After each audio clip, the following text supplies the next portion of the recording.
Good evening, everyone. It's 6:30, and I call this regular meeting of the Victoria City Council to order. It's our tradition to begin with the Pledge of Allegiance. We invite you to stand and join us. I pledge allegiance to the flag of the United States of America and to the republic for which it stands, one nation, under God, indivisible, with liberty and justice for all. The first item on the agenda is our announcements. We kick off our 6-month-long budget at our workshop on Monday, June 28th at 5 p.m., where the council will discuss the preliminary 2022 budget. The council will also hold a workshop on Monday, July 12th at 5:30 p.m. to review and discuss recommendations for the city's long-term facility space planning needs. All city council meetings are open to the public and held in the council chambers at City Hall unless otherwise noted. Due to the ongoing COVID-19 pandemic, we encourage anyone wanting to attend our council meetings or workshops in person to please contact our city clerk in advance so that we can ensure proper social distancing. In other announcements, just a reminder, we are currently under an emergency outdoor watering ban. The ban applies to outdoor watering by mechanical or automatic means and includes irrigation and car washing. For more information, please see the city's social media channels or visit our website.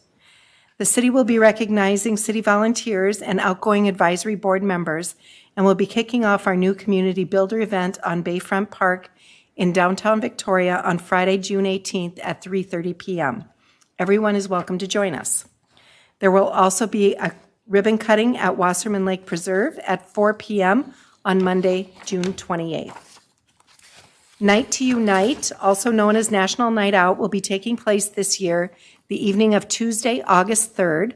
This annual event helps neighbors get to know each other and build partnerships between public safety, the city, and our community.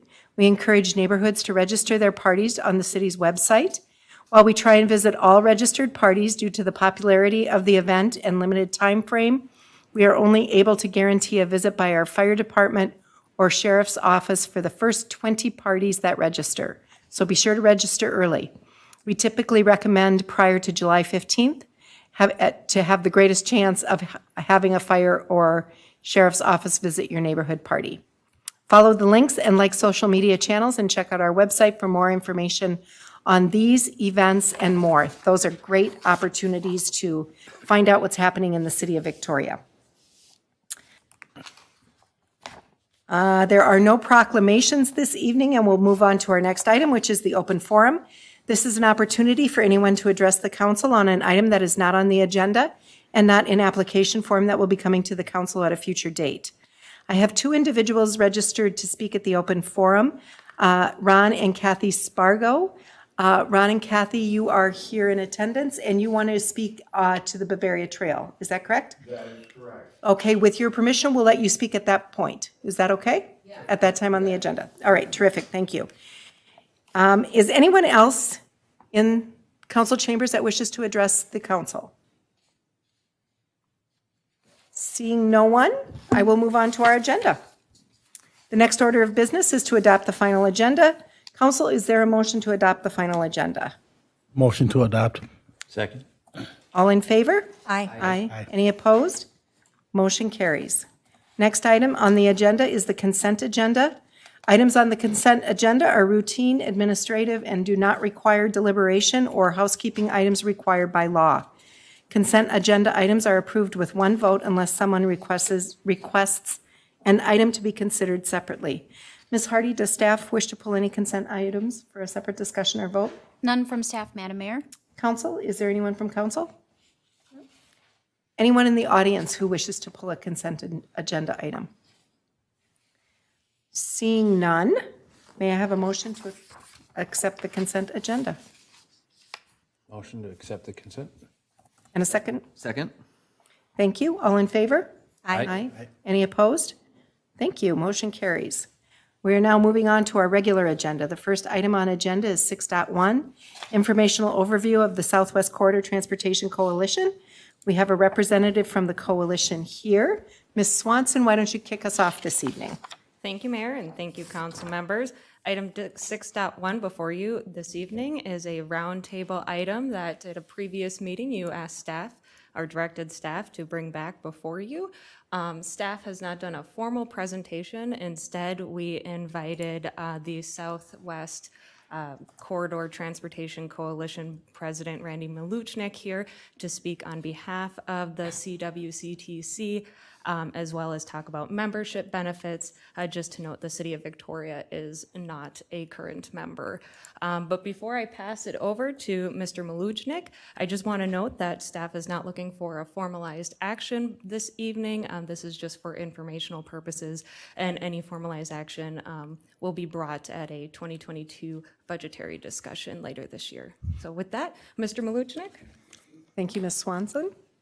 Welcome, Mr. Maluchnik. Thank you. It's nice to be back and see your new digs here. I like it better. It seemed like the old digs were kind of dictatorial in nature, and this seems a little more friendly in the way I'd like to see local government perform.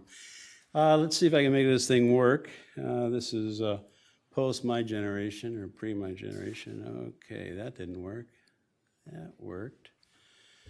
All right, we've been the leading voice for advocacy in this corridor for quite some time. It's been almost 50 years now. So why do you need these kind of corridors or corridor groups? And they've been quite effective across the country. My grandfather was, not that it's necessarily relevant right now, but to why I have an interest in transportation, belonged to a corridor in Pennsylvania where he was a superintendent. I should say he was a county, oh boy, let's see. Now I can't remember, a township supervisor. So, and he was the guy responsible for roads, so he worked on a corridor study, and the corridor, it's all not all new, from 1952 to where the funding was received in 1966 for the old 219 in Pennsylvania. And what's really interesting about that is that boat was purchased by Lyndon Johnson from U. Scott for voting for the Voting Rights Act. But it's interesting how you manage to get votes in corridor groups and what they do in coalition. But anyway, some of the corridor groups in the country and in this state have been very effective in obtaining funding.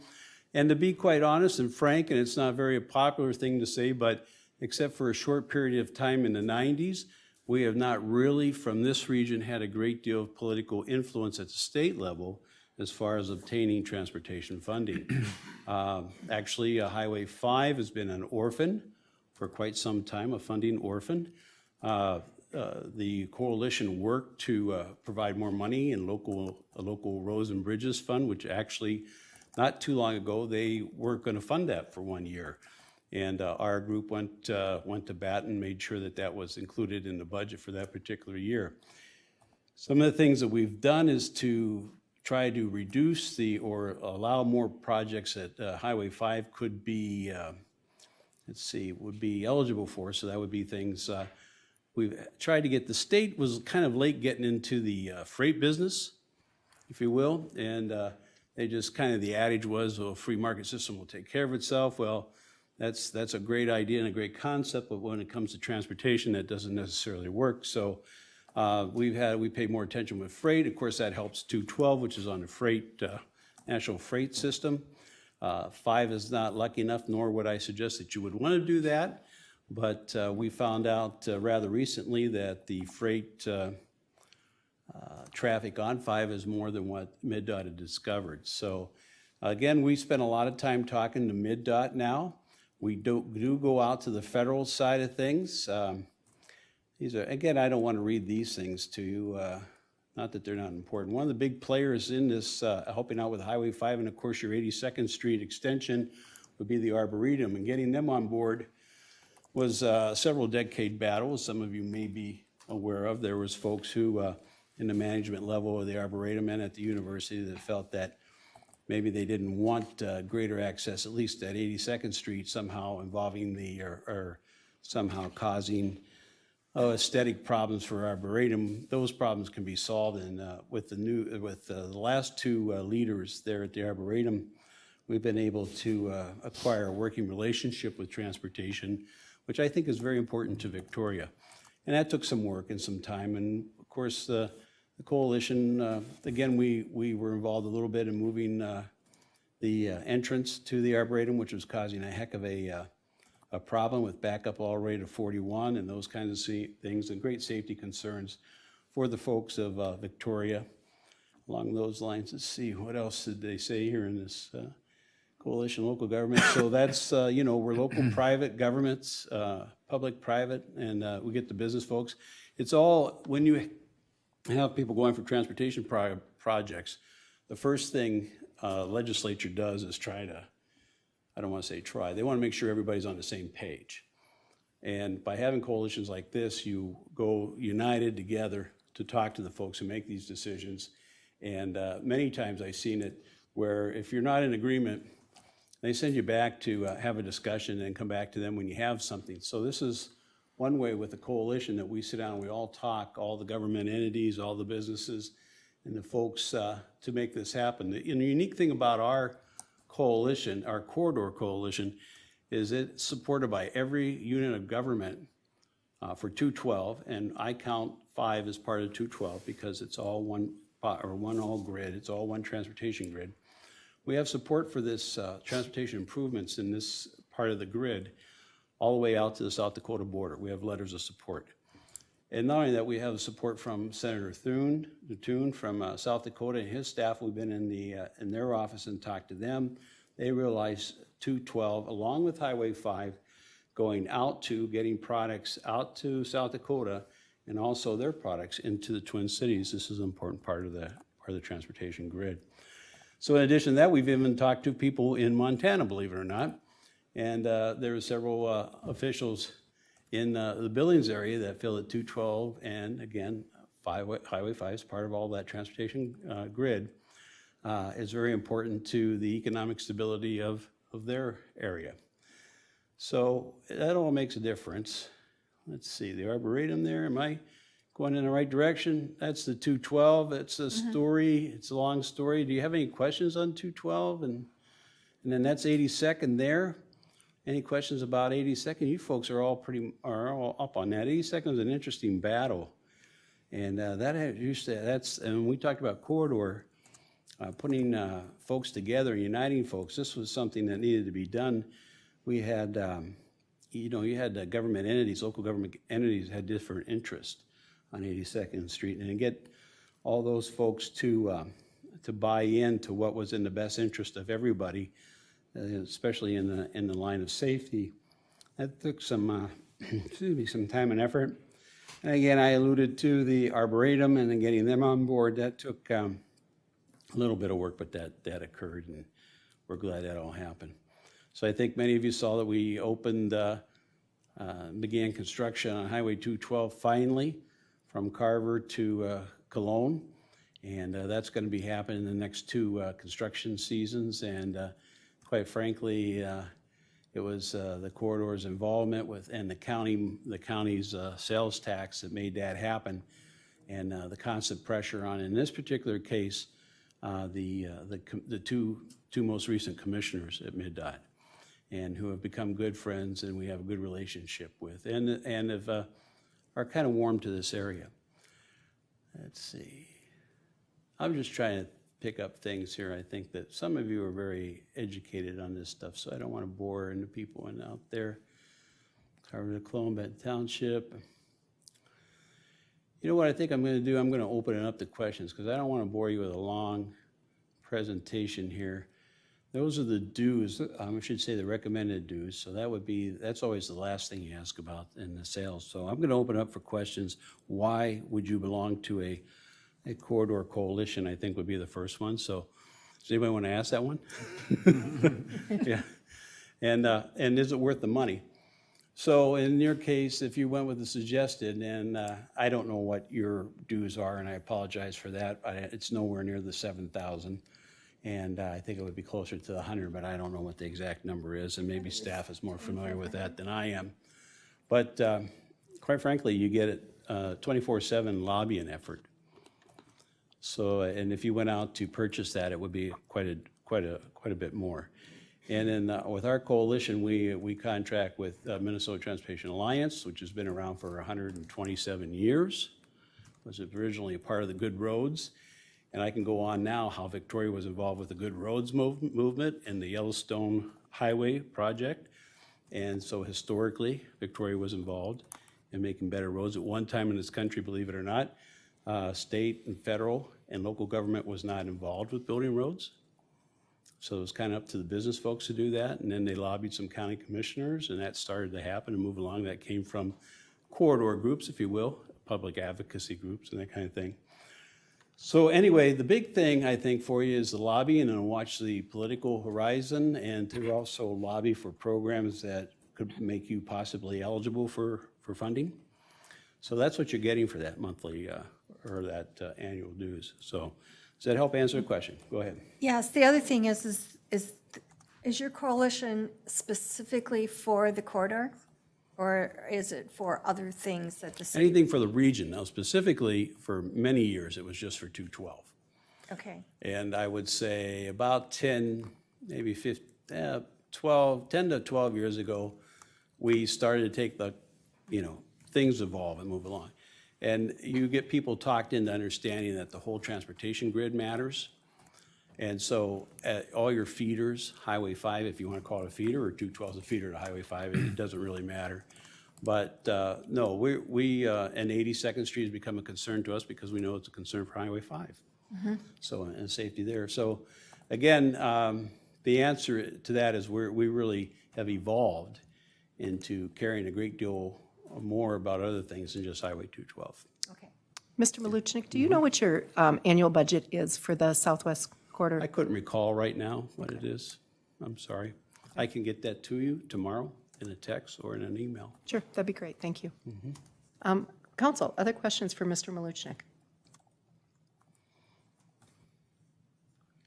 No? All right, terrific. Gee, I So, wanted to handle all the dynamic questions. That's all right. Okay. Well, so again, we're not making a decision on this tonight, but we will consider this, No, I understand completely, yes. this membership and this partnership with along with our budget. Yep, very good. Okay, the thank upcoming you, Madam Mayor and council members for this opportunity. Yeah, Good night. thank you. Thank you. Next up is item 6.2, Bavaria Trail update. I think what we'll do is we'll hear from Ms. Monkey first. She's going to present the topic first, and then we will hear from Mr. and Mrs. Spargo, and then at that point, we will have some council discussion. So, Ms. Monkey, thank you for joining us this afternoon, or this evening. Please proceed. Thank you, Mayor and Council.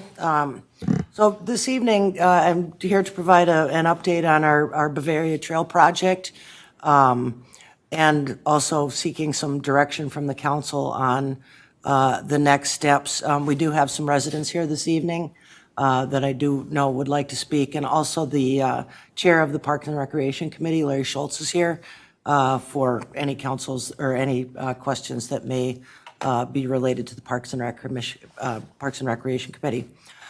So just to kind of do a little bit of history, back in 2019 and 2020, the Parks and Recreation Committee was tasked with reviewing and prioritizing about 13 trail gaps that we have in the city.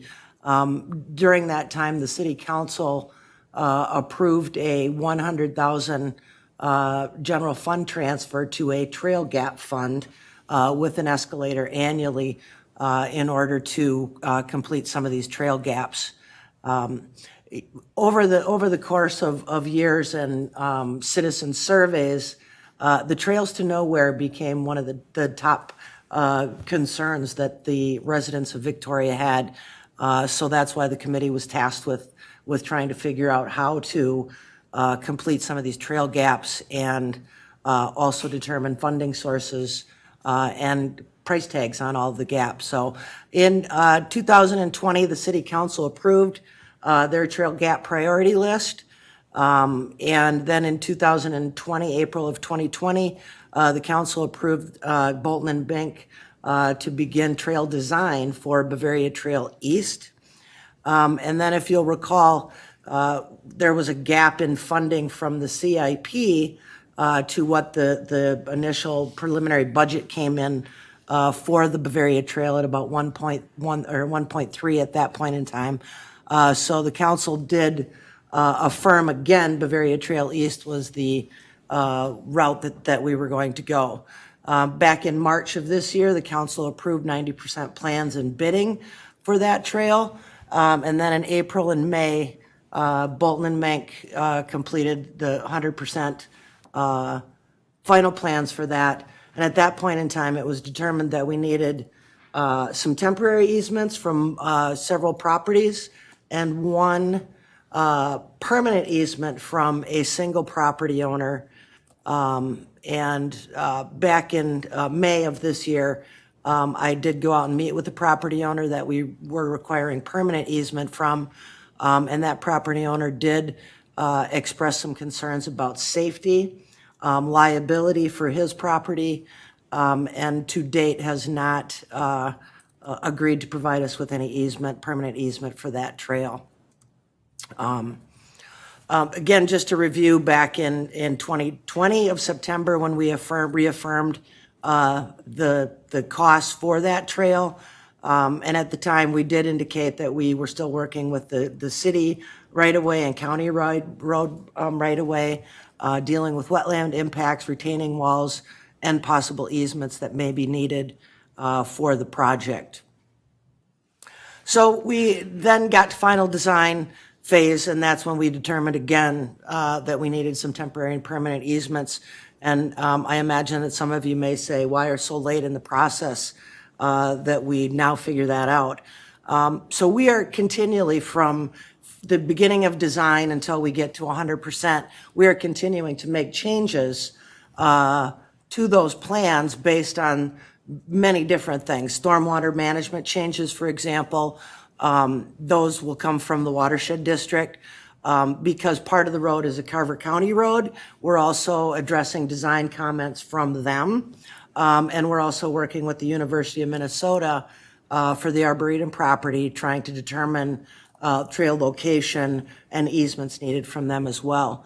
Also, we met earlier this spring with the residents, and they did bring up some drainage concerns that they had with the plan. So we did go back and add curb and gutter to that section of trail where the residents did express some concern. So that was another change in the plans. Some of the earlier plans also looked at or impacted landscaping and took out several trees. And if you've ever driven that route, there's some beautiful trees along that route. So one of the things that we did was to adjust that trail location to save those trees and save the landscaping. So at this point, unfortunately, we have not been able to come up with the permanent trail easement needed to move forward with the trail. So for council discussion this evening, I'm providing 4 different avenues that we can look at, and certainly if there's other ideas, I'm happy to entertain them. The first one would be to stop the project entirely. I would note that we have spent close to $70,000 on design. Unfortunately, it won't be lost. We'll still have it in the event that we do move forward at some point in time. The next recommendation would be to construct the trail from Alley Lane to County Road 18. And that cost estimate is about $235,000. The next consideration would be to begin the condemnation process, and the city attorney can certainly speak to that process should you want to discuss that further. It's not something that staff would recommend. It can be a very lengthy and costly process for the city to go through. And then the fourth option would be to consider moving the trail to the west side of Bavaria. We basically would be starting over with the design because we've done all the design work on the east side. So you'd be looking at very similar costs for design in that $65,000 with a construction probably of $1 million. There's also on that side of the road right-of-way issues that we know of, drainage issues, much similar to the east side of the road. So those being the 4 considerations for the council tonight to provide direction to. So with that, I am certainly happy to turn it over to the residents for them to speak. All right, I think before council discussion, let's do that. Mr. and Mrs. Spargo, would you both like to speak, or do we have one spokesperson? Okay, Mr. Spargo, please step to the podium and state your name and address for the record, and begin with your comments. My name is Ron Spargo, my wife Kathy. We are at 8399 Bavaria Road. I say this again because all of the plans show us living on Hill Point. I have asked that that be corrected, but so far it hasn't happened. Ann is correct. We met in my front yard to discuss water issues. Right now, when it rains hard, I get a front yard full of water. Didn't happen until Bavaria Road was constructed, and they raised the road and changed the grade so that that water comes down through my front yard. When it was a gravel road, it didn't happen. Darrell has a similar issue, except that all of his water that collects in his front yard comes through my front yard. Putting that trail in would change the grade, even with curb and gutter. And all of that water is still going to come through my yard, and it needs to be addressed. Josh from Bolton and Mank was out there, and he says, yes, it's a problem. Putting curb and gutter in is only part of the issue. It's only part of the solution. And until I see some plans and some ideas, some engineering as to how that water is going to be handled, I am not in favor of putting that trail in front of my house. Let me say that I am not against the trail, but if the trail goes in, I want it to be done correctly. And I don't think that's asking too much if we're going to spend that kind of money. Now, let me say one other thing, and maybe I'm speaking out of turn here, but there has been mention by several people of a property owner that is not cooperating. Do you know who that property owner is? It's part of the Hartman companies. And when Bavaria Road was built over 20 years ago, Hartman companies conceded about 20 feet of their property for the road to be realigned so that there would be room on the west side of the road for a trail. That was over 20 years ago. And now the city wants to come in and take more of Hartman's property to cross. The trail would cross at least 3 entrances to his property, and he has a valid concern because he has commercial trucks coming in and out of that property, and I can't argue the fact that there are a lot of people that use those trails that seem to think that they own the trail. And so there's a 40,000-pound truck coming through. He's going to stop for me. Maybe, maybe not. I do believe that the trail is necessary. I don't believe that at this point we have done the due diligence to make it work properly on the east side. There is space on the west side of the road, and granted, there is still some engineering work to be done, but I think it would be far less expensive in the long run to put it on the west side rather than the east side, especially considering all of the easements and right-of-way issues that would need to be dealt with. Darrell, do you have anything you'd like to add at this point? No, you covered it well. Okay. I would like to know where Jeff is tonight. Was he scheduled to, to participate online? We do not have him, we did not have notice that he was No? going to participate. No. Okay. Right. I would like to know when we will see the drawings, the updated drawings that address the water issues on the east side of the road. I don't think that's asking a whole lot, given how far this project has come without doing that. And we stood out there, Daryl and my wife and I and the neighbors up the road, we stood out there and talked about it. And he says, "Oh yeah, I'll get the plans. Make the changes." Well, Ann says, "Yeah, the curb and gutter has been approved or discussed. I don't know if it's been approved or not, but I would like to see that on paper, and I would like to see some engineering as to how that is going to affect the water runoff." All right. Anything else, Mr. Spargo? Mr. Hartman, besides being in the tree business, has made a very good living in the excavating business.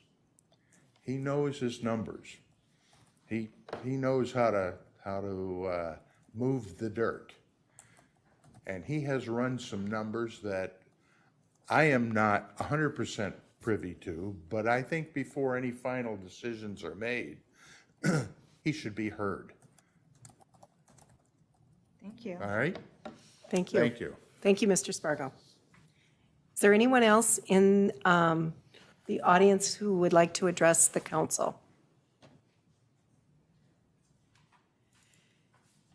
Mr. Schultz,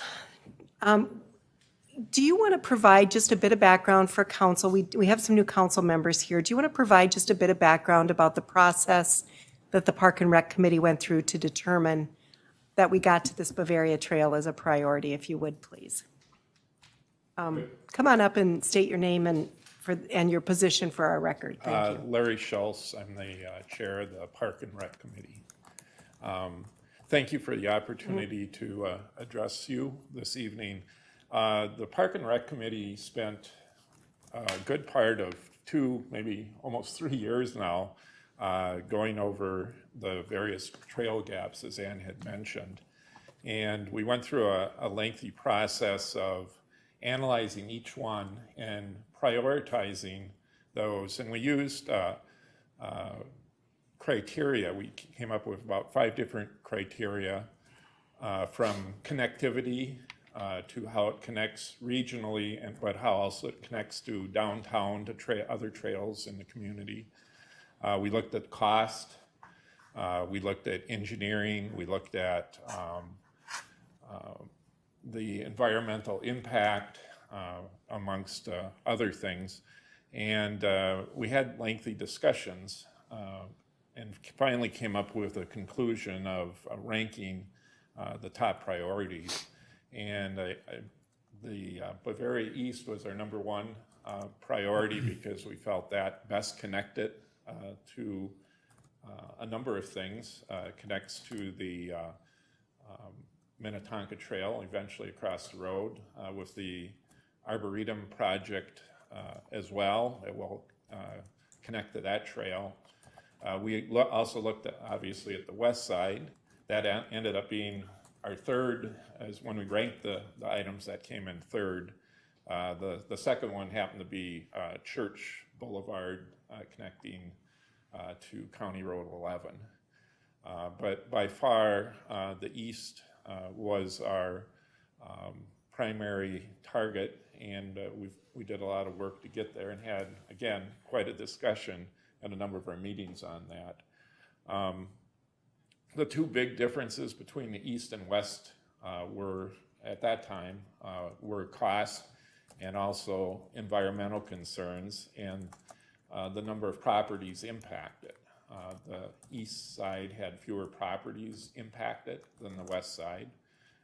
And also the connectivity, again, was a little bit better, especially now with the Arboretum Transportation Plan, would be a safer crossing for Highway 5 on the one side instead of having to cross two different Bavaria Rolling Acres and Highway 5 both would just be straight across. So those were the primary concerns. We've monitored the process as we went through and looked at, Ann's kept us up to date on the progress, and we addressed some of the concerns that the neighbors brought up, and we have empathy for them and their concerns. The engineer told the committee that the trail would not increase an existing problem that's already there. In fact, there could be some things that could mitigate it.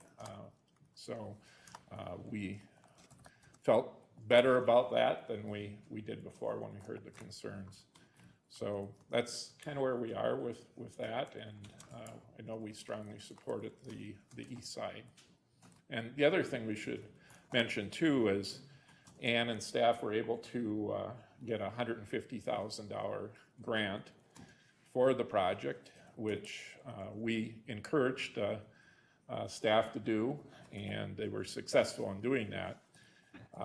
That is specific for the project on the east side as submitted, and if we decide to go a different direction, we lose those dollars, and that entire cost would fall back on the city eventually unless we are able to obtain another grant. So with that, I don't know if you have any other questions of our process. Thank you, Mr. Schultz. Council, questions for Mr. Schultz? Councilmember Black. I have a question. When Mr. Sparbo was talking about Mr. Hartman giving so much property over so that 20 years ago so that they could do the trail on the west side, was anyone aware of that? Speaking as a committee member, I was not, and I don't recall any discussion about that at our meeting. I don't think that ever came up. At what point did you talk with the residents about the decision? There was a hearing a couple months ago, 2 months ago maybe, where these folks and I think a few others came and addressed the committee at that time. Okay.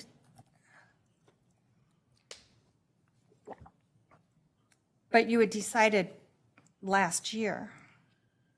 We decided our priority was last year, and then when the engineering came up, my understanding from staff was that we needed a hearing to receive public input, which we received at that point in time. Our meetings are open to the public all along, and I can't recall if we've had people come and speak to different issues. I can't recall that anybody actually came and spoke about our priority listing other than to say that they felt that the trail connections were very important to life in Victoria. And Ann mentioned too in the planning studies that and surveys that have been done that's usually one of the top issues that comes up from our residents is connecting the trails. Absolutely. That's not new news here. Yeah. Right. It's always been a priority.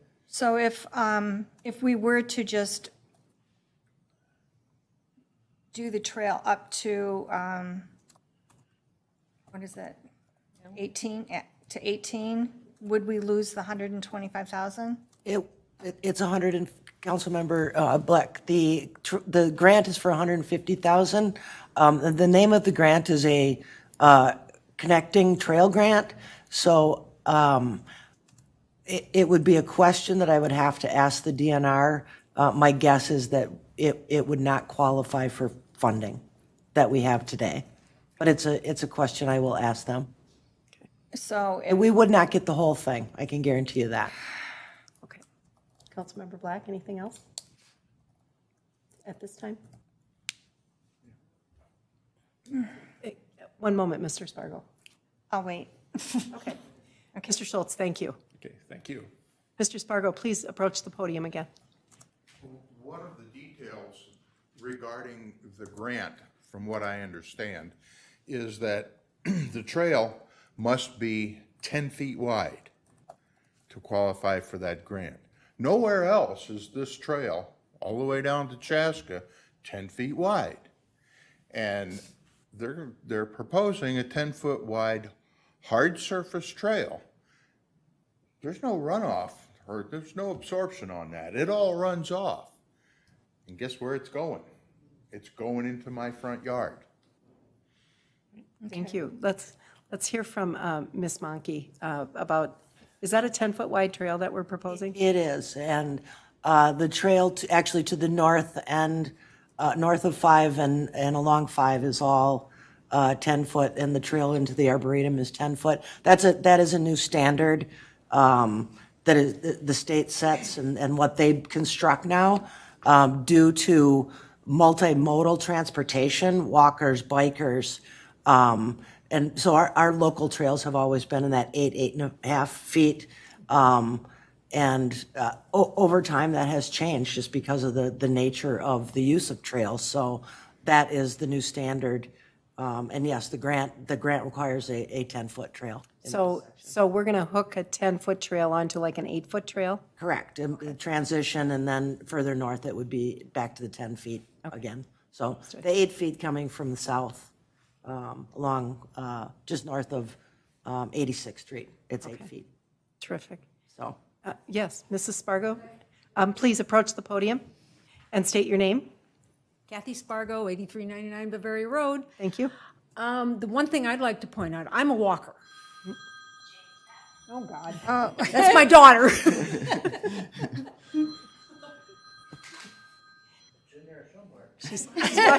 She's watching you on television. Online. She's like, Mom. All right. The only thing I wanted to point out is that if you look at the layout, whichever way you want to look, on the east side, there's a small number of houses. On the west side, there's a huge number of houses. All the people that want to walk have to cross Bavaria Road to get over to the east side if they're going to meet up with that. So you have many more coming that direction than you have heading west. Thank you. All right. All right, Council. So we've got, Ann, you have something else? Certainly, and I would like to, I know that there were a couple questions that were brought up. And back in 1993, when the road was reconstructed, the Hartman's father, Marvin, was then around for that. And there was, at that time, much discussion about a trail going in with that project. And don't quote me on this, but I know that the cost to install the trail with that road project was significantly less than what we are talking about today. So there was significant opposition to it from the residents that lived along Bavaria Road. There's a long history of council information that we did provide to the Parks and Recreation Committee. And so at the time then, the council decided instead of putting the trail in, they were going to do acquisition of easements for the trail to go in at some point in the future, which unfortunately never happened. I know at one point Mr. Hartman suggested that the trail go on to the east side, and he was willing to donate his property to get it onto the east side. And again, these are all in old council notes from the time. Unfortunately, nothing happened. One of the things I would like to point out is Bavaria Road to the north is a county road. To the south is a city road. It used to be a county road at one point in time, but was turned back over to the city when County Road 18 went in. All of the property, especially to the north, is like the Public Works Building, the Hartman Tree Farm, is all that road is all done within an easement. There is Mr. Hartman's property technically crosses the entire road going to the west, and did grant an easement to the county along with the Arboretum property that was needed to construct that road. So for those, county roads at the time when they went in, it was not uncommon to get easements for roads, and prescriptive easements in particular that said, here's where the road is, here's where it's, this is the purpose of it.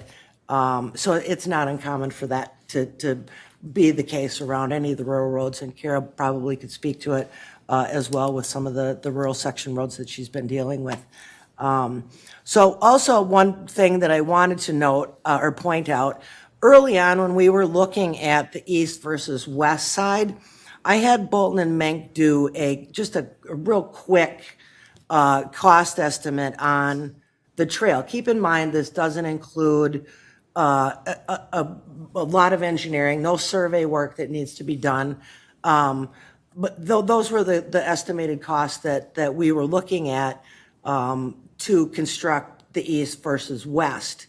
You can see they're fairly similar, fairly close.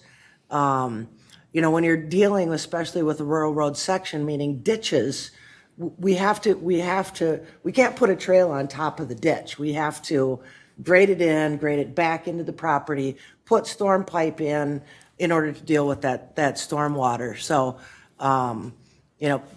again, at the time when the Parks and Recreation Committee was looking at that east versus west side, these were the numbers that we were looking at. So, and I think those were the other thing that was brought up was the public information. I did have sent out information to the property owners starting back in 2020. I have gone out and met with them, in particular Spargos and Mr. Schneider a couple different times. I've met with all the property owners along the entire run, and have provided preliminary plans, provided 60% plans. And unfortunately, the last set of plans I don't have to you yet because that's where we ran into some permanent easement issues. So until we get some direction from the council, otherwise I will be happy to get them to you. So, and show that. So with that, I'm happy to answer any other questions council may have. Ms. Monkey, thank you for putting those options up in front of us. I think I can speak for all the council when I say we're all very disappointed that we've gotten this far along on this project, and now we've run into a problem that appears like it's going to cause us to lose our grant, or at least a portion of it at the very least, and delay the project. So the options that Ms. Monkey has put up in front of us are to stop the project entirely.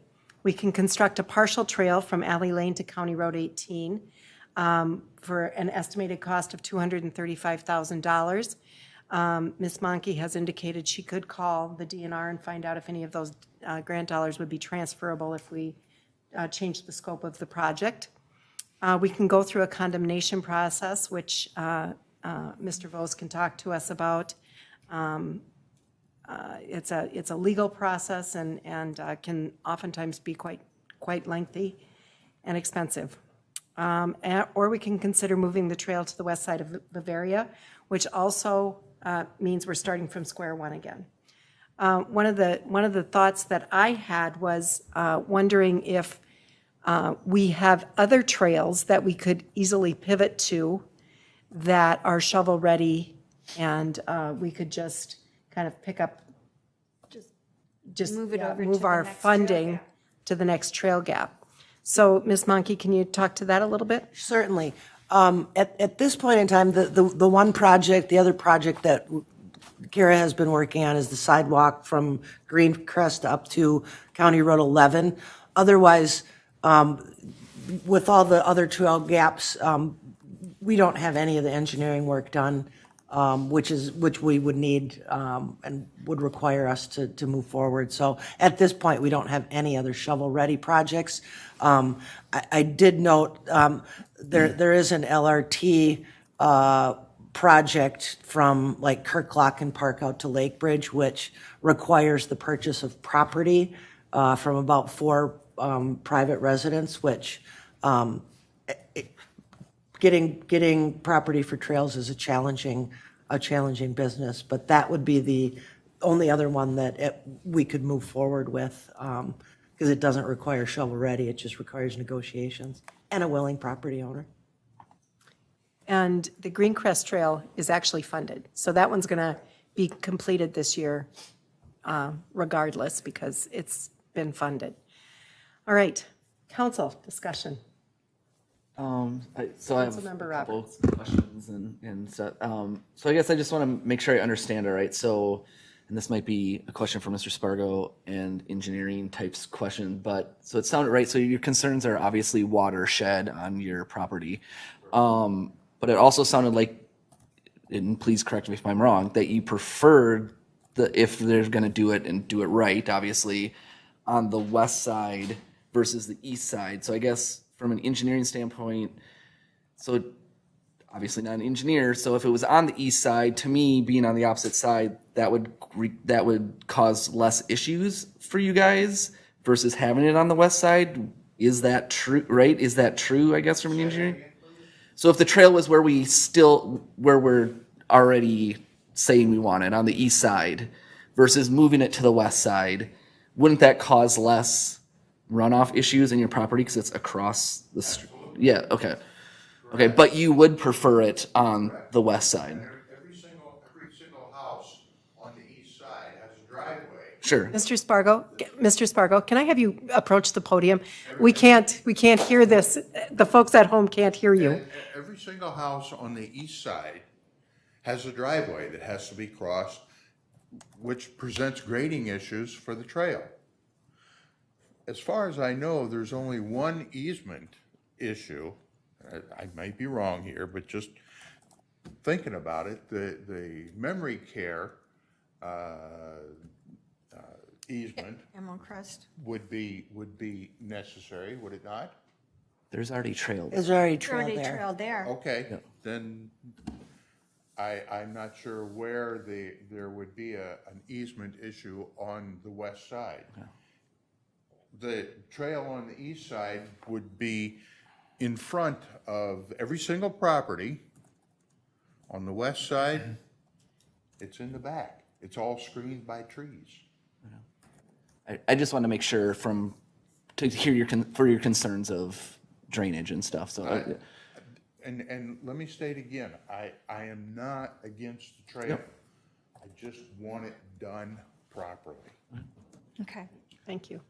And then I guess on that point, I mean, I assume that we're looking at, right, I mean, it sounds like. So, yes, certainly, Councilmember Roberts, whenever you construct a project or do a project that has hard pavement to it, there are watershed district rules and regulations that we have to follow to deal with water that is now coming from that surface. So we've got to slow it down. We have to absorb it. We have to get it to a ditch system in this case, or now curb and gutter, to deal with that trail. From my understanding and looking to plans, the trail piece in this location does not increase water runoff slightly, if there is, to the existing conditions on the property itself from back in 1993. I don't know how the city would deal with a pre-existing condition like that, and going further back into the property. So that is where we're at from an engineering standpoint.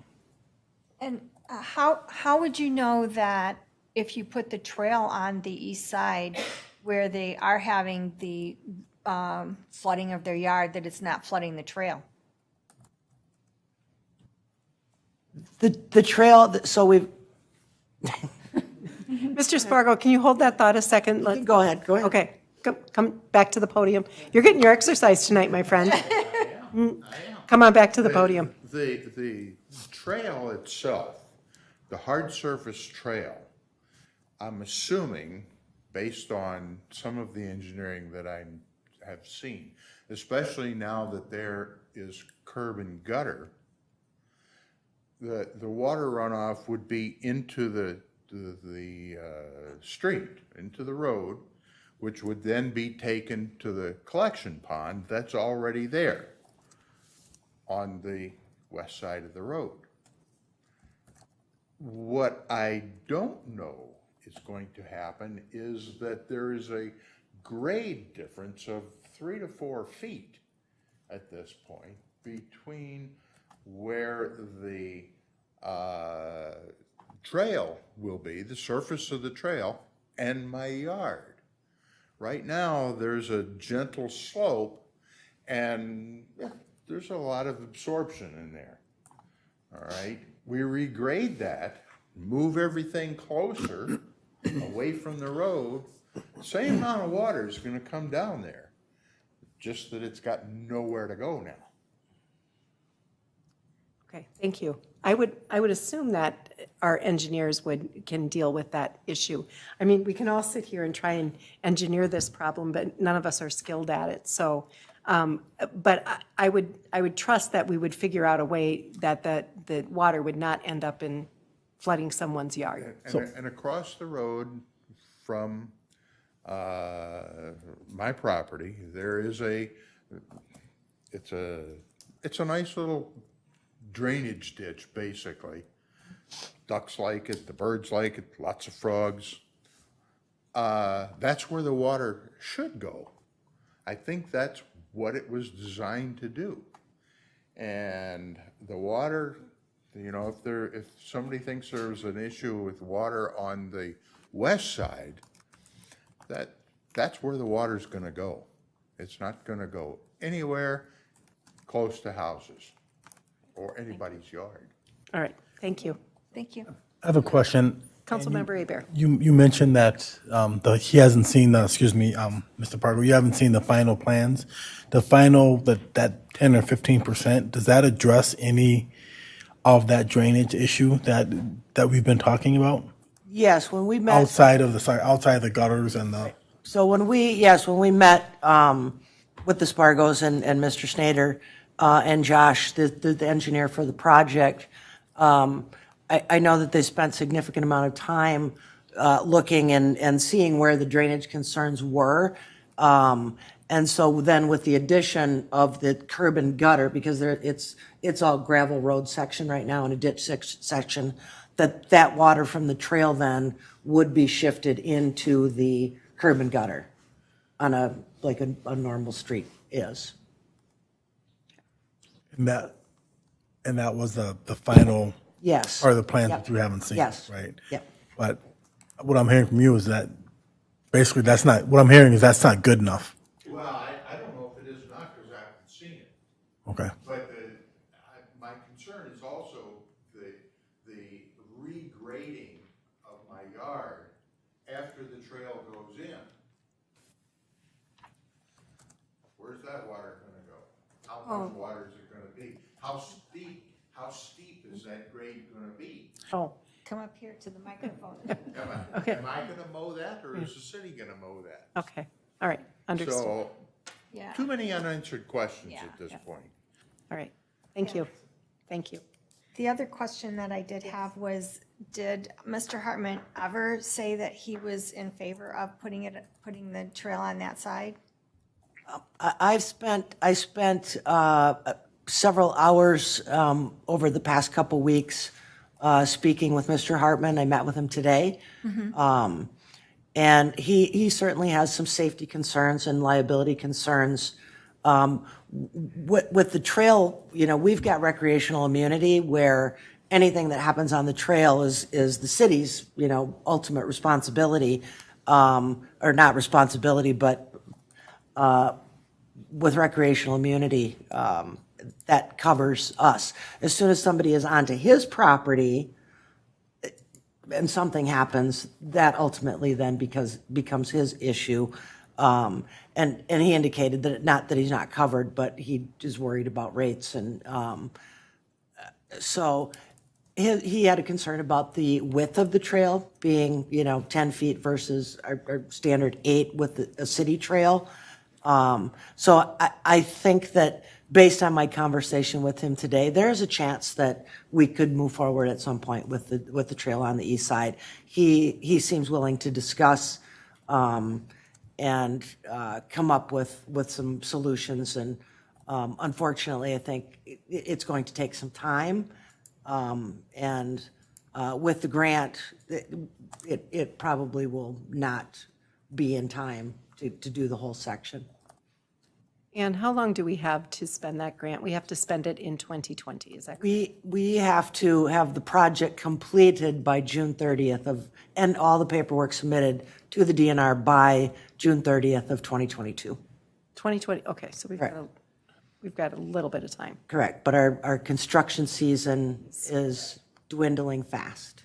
Because we haven't, Are we planning on doing half and then this year and then the other half the next year? possibly, depending upon where bids came in, we were looking at possibly doing the entire run this year, or doing one section and then another section, but that will increase the cost of it when you do that because of mobilization. They've already got the equipment there if they're on site, so it would be something after a contractor is selected to try to determine what makes more sense and if there are additional costs for doing it over a 2-year period of time, so. Or you lay gravel, grade gravel the whole year, the first year, come back and pave, so they're using similar equipment. Okay, Councilmember. I would just have a comment. I mean, obviously, I hear Mr. Hartman's concerns with liability and, safety, crossing his driveways there with trucks and all the people that come in. I would say, though, I live in that area. I'm on Bavaria a lot. People already use the side of the road, right? They want to get to the main trails. They are driving their bike on that road, which is not very safe. To me, a big trail going through there is going to be safer because people are going to be paying more attention because they know a trail is there versus someone on the side of the road. I would also say, I think hopefully bikers, it's true, right? Like they're not, people who bike and stuff, not all people pay attention, right? But hopefully, again, you're going to be seen a lot more, I think, on a trail versus, a car. You're going to be more aware of a trail being there once that's constructed. I would hope. So, I mean, again, we can't change his concerns, but to me, that would just be a comment I would have is that I would think a trail would be safer than what people are already doing, which is using that a lot. Because there is a connection needed there, that's why we prioritized it. People are already on the road. We need that connection to the rest of the trail system, and that's why we prioritized it to this extent. All right, council, other conversation, other discussion. Councilmember Gunderson, please. This is a densely populated area, probably more densely populated coming from 78th Street than anywhere else in the city currently. Am I wrong on that? In terms of based on side yard setbacks in Madeline Creek and Whispering Hills and the new development that's going to be put in and the potential for connection on Cochia, which would help this situation a little bit, but not a whole lot because still people are going to go there. So, and I'll make everyone in the room hate me shortly, but I've never been a fan of the east side. I don't agree with it. I think that coming out of the development, nobody lives on the east side of Bavaria. With the exception of people who do in that small little area, So I've not been a fan of it. I think it's worth the ask, the DNR, if we can shift it over to the west side and utilize it. I know it's a whole process. I know it's gonna, but to save the funds. Had I been on the planning commission, I would have said, why is that even an option? If it is continuing on the project on the east side, in terms of water connection, I know there was an issue with 79.5 when they paved it, because I don't think because it wasn't there in the property when it was a dirt road, and they built a drainage ditch into the yard of the house two down from me. Because the Kerber Fields drain right between the two homes, and it's a river, and it leads right to the drainage ditch, which ties in to the water line. Is that an option to do? Do you know what I'm talking about and where I'm talking about? Councilmember Gunderson, if you could explain a little bit more. Yep. So can you pull up my neighborhood?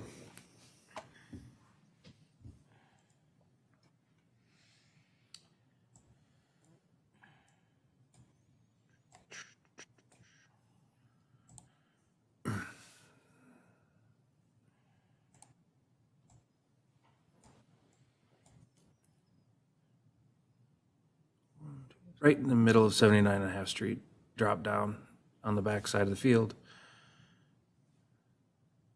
You can almost see it from here. Do you see you can see where the mouse just was? Do you see that darker stream looking right here? Oh, I'm pointing. I'm 1265, right there. Yep, there you go. On that property that's highlighted, where it's darker and it curves into the yard.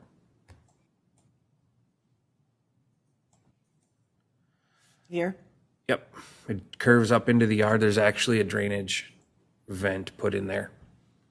That where all the water just runs right into that drainage. It doesn't run onto the road. It drains from there. And I'm assuming is tied into the system that was put in when they put in the road. So is that an option for drainage along the path?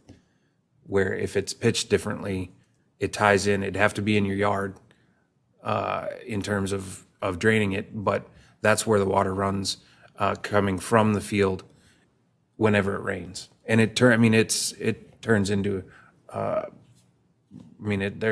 it's considerable water coming from here, but it drains within 2 hours of the rain stopping.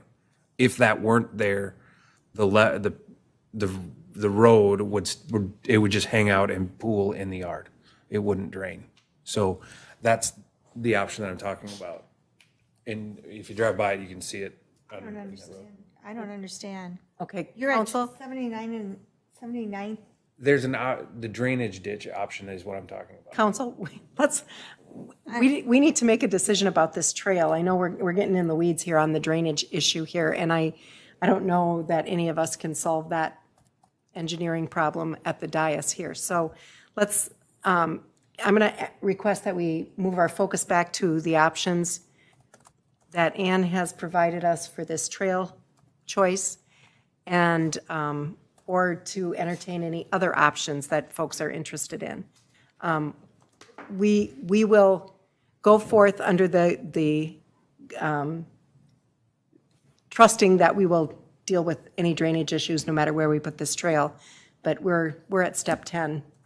We're talking about step 10 and we're still here at step 1. So let's go back and talk about how we want to deal with this current issue at hand. So I do have, I was trying to think outside the box ideas. And this is not necessarily a perfect idea, right? So there's issues with it, but I'm just wondering, I don't know, maybe it helps us keep the money from the grant. So we do have, right, part of the trail that is already on the west side, right? And it goes up to, I think it goes just past the Applewood neighborhood, right? Which is pretty much right before the Hartman property. So a thought was just, like, could we extend it on that side up until, let's say, the Public Works building or whatever, till you're past Hartman's and then cross over? The only thought on that, and I get that that's not exactly a great idea because the trail would cross, but there's also been a lot of speed issues on Bavaria, and I'm wondering if we put, painted crosswalks at those areas where the trail would cross, if that would also help with speed issues on, again, it's not a perfect, but I'm just trying to think if, if there'd be some cost savings, if it would, if we still like the east side, it still gets us on the east side some. It was just an idea. So are you talking east or west side? So the thought was, so the trail, right, is if you go back, Right you know, here. right, it starts at 18. Yep. And it goes right past that Applewood Circle, the Yes. second one. And so I'm wondering if you extend it till you're past Hartman's, right, if that's the issue, we can't build on the Hartman side and get to a point where we're past that land. And let's say we put in a big, you know, and then finish it on the east side. And we, like I said, you'd have to have big crosswalks to hopefully slow down traffic so people could, again, it might not be feasible, it might not make sense, but again, it is just kind of an idea that, is it something even worth looking at to? Sure, and Councilmember Roberts, so this section of Bavaria Road is also a ditch system. So there's no curb and gutter located through here, On the west side? correct? So we'd have to do the survey work, we'd have to do the engineering in order to take a look at what and how we can put the trail in on the west side as well. There's also significant landscaping and trees along this section of the road that I certainly have some concerns about, making sure that we can save that landscaping and to be able to fit the trail in, deal with the drainage. Also, because this is a county road to the north here, Carver County has a policy on crosswalks that requires, we're looking at one right now at Deer Run Drive and County Road 11, that they have to meet certain standards. They have to, in this location, because of the traffic speed, we'd probably be looking at installing a median. So we've got a place for pedestrians to stop. We need the arms, so I think that project is about $500,000 to put the crosswalk in. Okay. So just, that will just continue to add Yeah, to, no, yep, Yeah. no, that's. Yeah. Yep. Yeah, it's a good question. yes. Councilmember Black? So on the west side, since it's not quote-unquote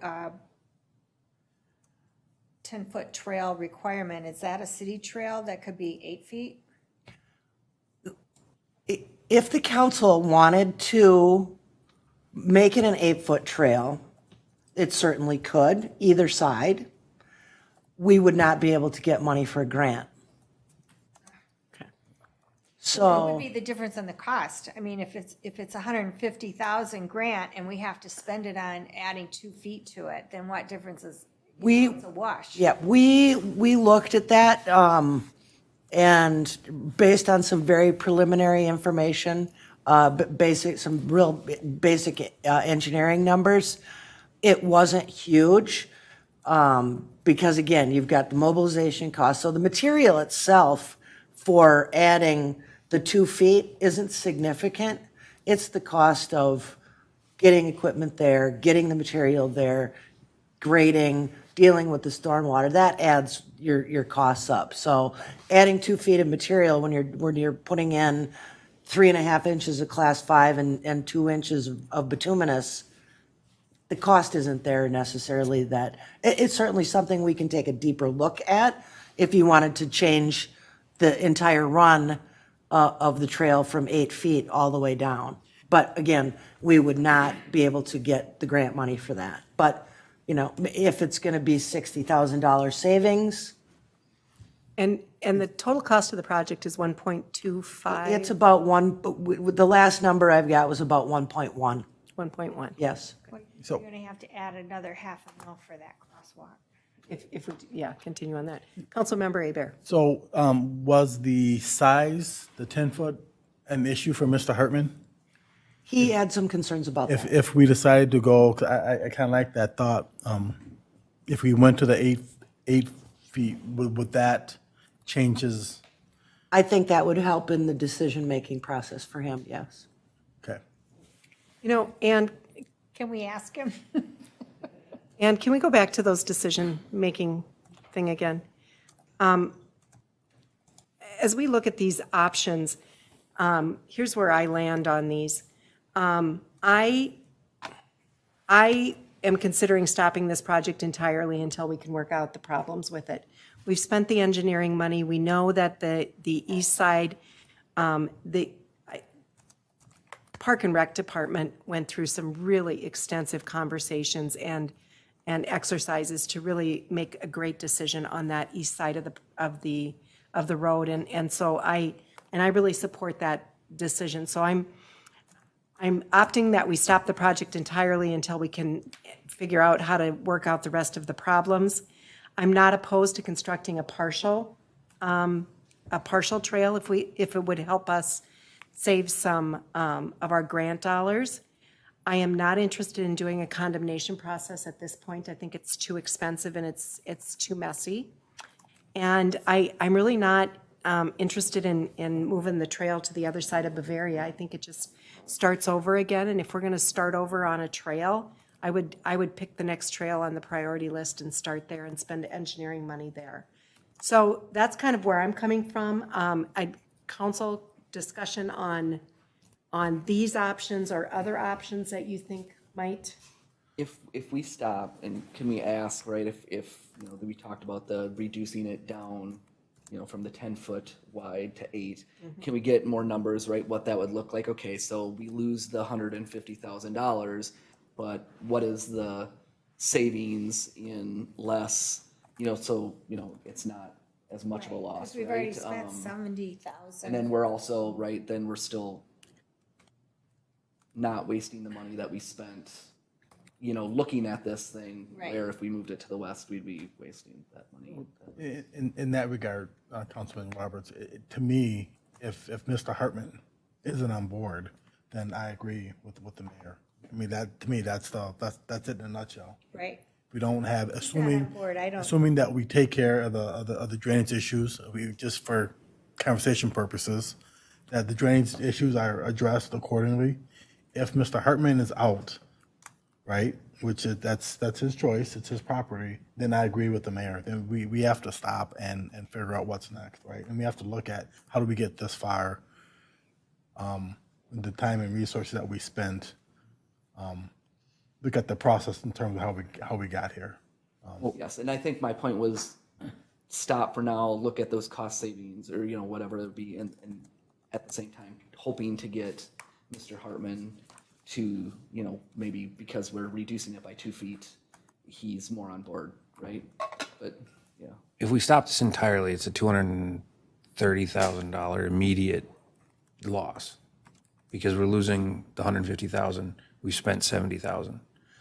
But if we say stopped, are we just putting it, like, when we say stop, is it just a hold, like, Well, it says stop entirely. like, can we say hold and keep, like, look at this other stuff? That's where we say table this until Yeah. we get more information. I mean, how long do we have realistically? I mean, we've got June 2022 is what you said, June 30th, 2022. How long realistically to construct the trail? The trail construction or the timeline, you know, probably could be 3 weeks to 4 weeks max. We have to go through the bidding process, which requires the documentation to get out. It has to be online for a certain amount of period of time. We have to allow the bidders to bid for at least a couple weeks. So, I mean, just that bidding process alone is a month. So now we're at the end of July before, and if we can get a contractor to bid at this point in time, it'll be interesting where they come in. I think that we could do it by fall, but we're getting real close now to where. I mean, if it went to March next year, we'd be banking on 0 delays and Yes, weather delays. a dry spring, no delays, and getting it in Yes, next year, yes. next year. If we held that long. I mean, the longer we wait, the more expensive this trail is going to get. And I'm going to tell you, the more people that move into this area, based on what we're doing, we're putting that many more people on that road anyway. Correct. So a trail needs to be done. There needs to be a trail. Until Cochia is is all the way through and we don't know when that's gonna happen, this is the next best option. I don't like it being on the west or on the east side of the street because I'm still not gonna let my kids cross the street. And that's who would benefit the most. Because the kids in this little section of Victoria have no outlet other than crossing 5, which is not safe at any of the points, and Bavaria, which at certain times of day, now during the summer at noon, probably not so bad, but at night it's terrible. And to the point where one of my pet peeves are bikers who don't use bike trails. They're still on the road. They're still, no matter if we build this trail or not, I guarantee you're going to see the bike gang rolling down the street. And it's the bicyclists. So it's a pet peeve of mine. We're not going to take any true bicyclists, I shouldn't say bikers, bicyclists, off the road. They're going to continue to do it. It's going to cost us more money. And if we do end up waiting and holding entirely, and we end up doing it on the east side, this could be anywhere from $500,000 to $1 million pause. And I don't think we have that kind of money. So in terms of, without a major levy. Wants to say something. Ms. Gehring, please. Good evening, Mayor, members of the City Council, Kara Guerin, City Engineer. Just listening to this conversation, I might have a couple of suggestions about how you could maybe move forward. We could request Bolton and Mink to put together a drop-dead schedule, working back from the end of the grant funding deadline to see what's the latest we can bid the job and still get it built within the grant funding timeline. So we have kind of the tail end of the schedule that we can work on, and then we could ask them to give us the cost savings to drop to 8 feet, and can circle back to Jeff Hartman to find out whether that'll work. The other question in my mind is, would the council be interested in spending some additional money? So you would have to authorize some additional work from Bolton and Mink to do a preliminary screen on the east side at a greater level of detail that's been done. Because I think the east side people are probably going to say they want it on the west side. The west side people want it on the east side because most people don't want to have a trail constructed in their front yard. Has been my experience dealing with this type of stuff all over for years. But trying to get an understanding of what the issues might be on the east side with a little bit more precision and a little bit more detail. Then we bring that all back to you, and then you have more information to be able to make a more complete decision. On the east side, they don't have the driveways coming like they do on the west side. There's a handful of properties across from the Hartman property and the Public Works property where there's a number of property owners in that area that I think we'd want to understand the impacts there. For the rest of the corridor, it's not impacting people's property, but trails, as we've seen with these cost estimates, they're very difficult to design and construct in an existing condition where you already have a road in place. So what sort of drainage issues might we create there, or added costs might we create there? If we could just get a preliminary scan of what some of those things might be, and property acquisition. Do we have to acquire property from any landowner on the west side? on the west side? So if you end up with, at the end of the day, you need property acquisition from Hartman on one side, and maybe it's no property owners, or maybe it's one property owner on the east side, that west side, I keep doing that, that could help you weigh those different factors. If we just knew a little bit more about the west side, might be time well spent. And I know you've had some conversations with Josh about what that might cost to do that preliminary screening on the west side. I don't think we know that number here tonight, but that could be something we could do. Ms. Monkey, do you know that number? I do not right off the top of my head, no. Okay, all right. Thank you. Any question, before Kara goes back to her seat, any questions for Kara? Anybody? She is an actual engineer, so she can practice engineering here, but much better than the rest of us, so. Okay, I think you're now dismissed. Thanks. Thank you. Mr. Spargo, yes. I'll come up here this Please, thank you, thank you. A quick question for Ann. There is a sidewalk, or is it a trail in front of the Madeline Creek development on the west side? Is that considered to be part of the trail system? Does that meet the trail criteria? So and I can go show you that too. There is a trail that was built as part of the, let me get out of here, as part of the first phase of the Madeline Creek. Yes. So it runs, here it runs, you have to cross over 13, and it runs down here and then into the neighborhood here. This is not an ADA compliant trail system. There's a little bit of a grade there. There is, and it does not meet. So we would have to look, if we kept it on this side, we would have to figure out how to get it from here all the way down to 78th Street. But I don't know, the grades there are very challenging. But on the north end, there are crosswalks up there. Correct. Yep, crosswalk here. So that would Yep. eliminate that cost potentially. Eliminate the cost of, The crosswalk. oh, yes. Oh, yeah, there, Yeah. but we're talking down further in the neighborhood. Yeah. Yeah. Here, for example, at 78th Street.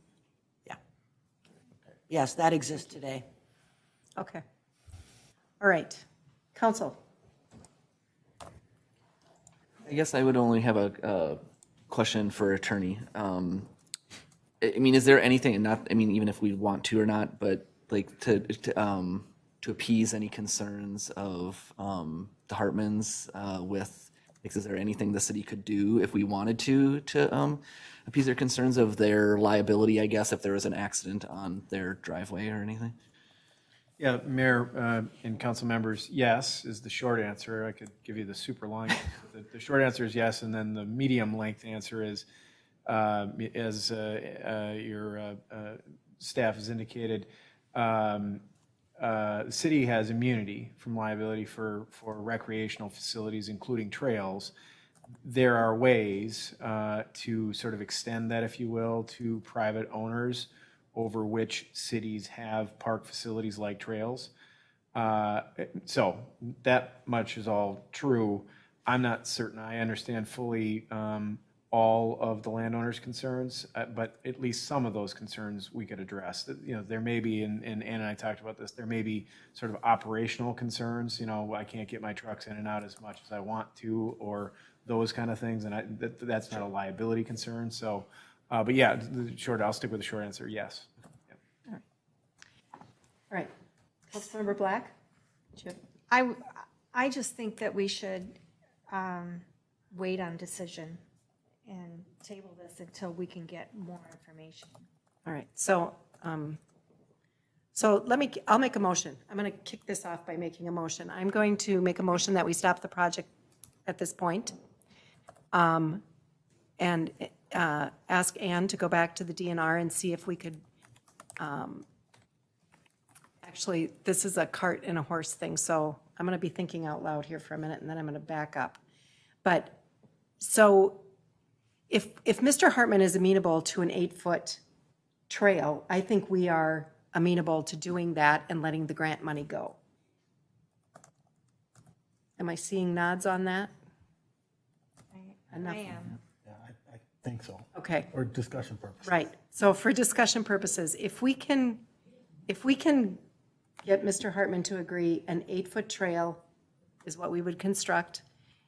We can save our $70,000 of engineering money currently, but we have to let our grant money go, which I think we're okay doing because that side of the road seems to be the best option for us based on the studies that we've done over the last year plus. So at that point, I would say, let's stop this project. Let's approach Mr. Hartman and see if that's a more palatable solution for him, and see if we can then maybe continue on and get this thing constructed, although it would only be an 8-foot, not a 10-foot, and then we have to let our grant money go. Do we want, sorry, go ahead. In parallel, basis what the city attorney had said, could we find out a little bit more about what that option is to extend that? Just maybe not necessarily present it until we understand what that means. Sure. What the impact is to the city. It may be something that we're not willing to take that risk, but I think it was a good thought initially, but let's find out a little bit more about what that really means for the city. And once we have that, we can maybe present an entire package to the Hartman, to Mr. Hartman, about the 8 feet, and we potentially could do this from a city perspective, make it more enticing with a complete picture. Great. What Kara said too, can we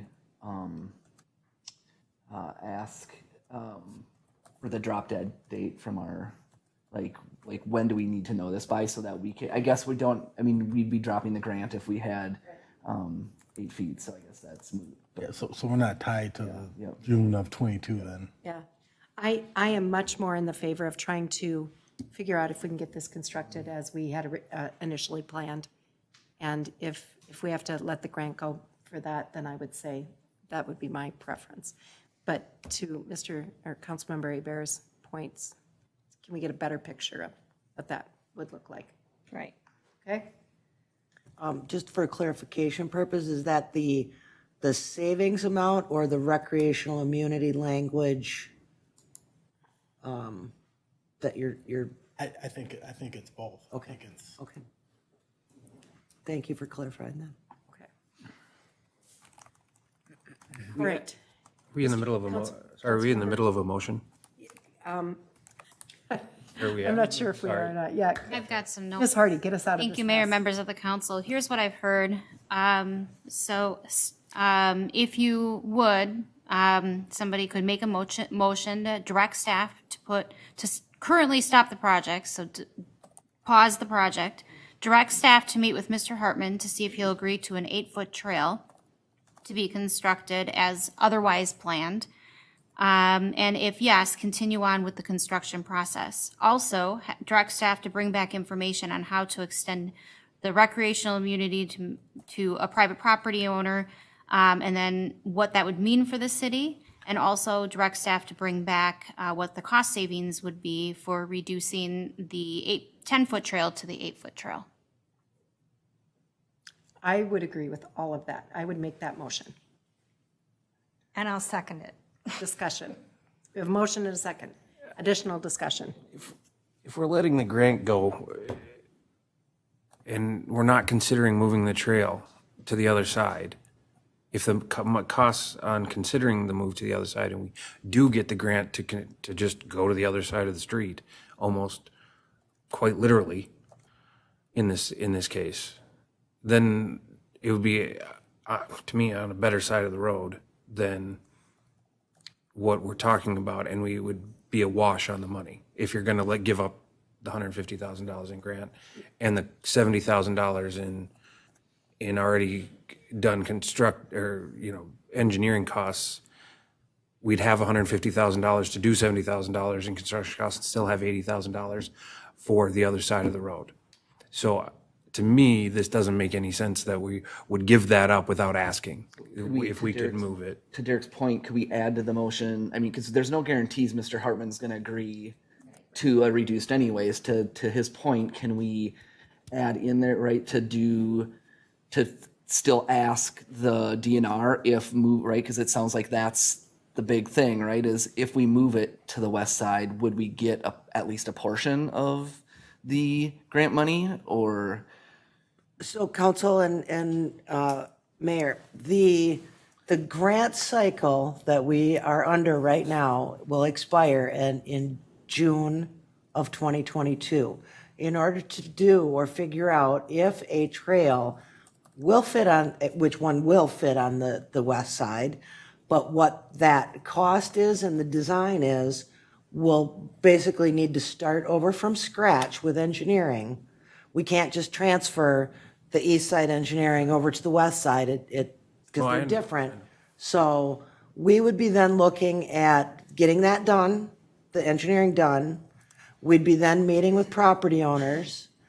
We would then see if we need any acquisition of easements, whether temporary, permanent. We would likely need to then, to get another grant, we would have to submit a grant into the next cycle, which we probably would then be looking at funding for probably 24, 25. We wouldn't make this grant cycle. Okay. So, It doesn't make sense. yeah, right. So I think let's exhaust my thought, we're still discussion here. My thought is let's exhaust our options on the east side before we consider our next move.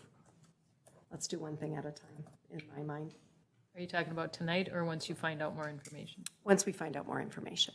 I mean, we've got some information. We're going to go back and have a conversation with Mr. Hartman. Talk about an 8-foot trail. Find out if there's any flexibility in that grant. You know, maybe we get a reduced grant and we build from Alley Lane to County Road 18. And, you know, continue to hope for that we can, I hate the thought of creating another trail gap, but I also would love to make some progress on that because it's such a dangerous street for our bikers and walkers. All right. Any other discussion, council? We have a motion and a second. All in favor? Aye. Aye. Opposed? Nate? Clerk has the dissension noted. All right. Ms. Monkey, you have everything you need for your next steps? Yes, thank you, Mayor and Council. Terrific. Moving on. And thank you. Yes, thank you. Neighbors. Thank you to the neighbors. Yes, thank you for coming. Moving on, item 6.3 is a public hearing for adopting updates to our special vehicles ordinance. Presenting on that this evening is our Community and Economic Development Director, Marty Dahl. Thank you, Mayor, members of the council. Bear with me as I get situated here. That's not.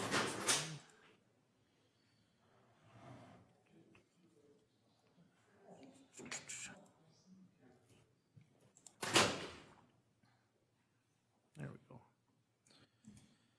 All right, yes, Mayor, members of the council, before you this evening are proposed amendments to City of Victoria Municipal Code, Chapter 24, Traffic and Vehicles, as well as some minor amendments to some other code sections. This item does require a public hearing, so that will be something the council will be asked to do after the presentation this evening.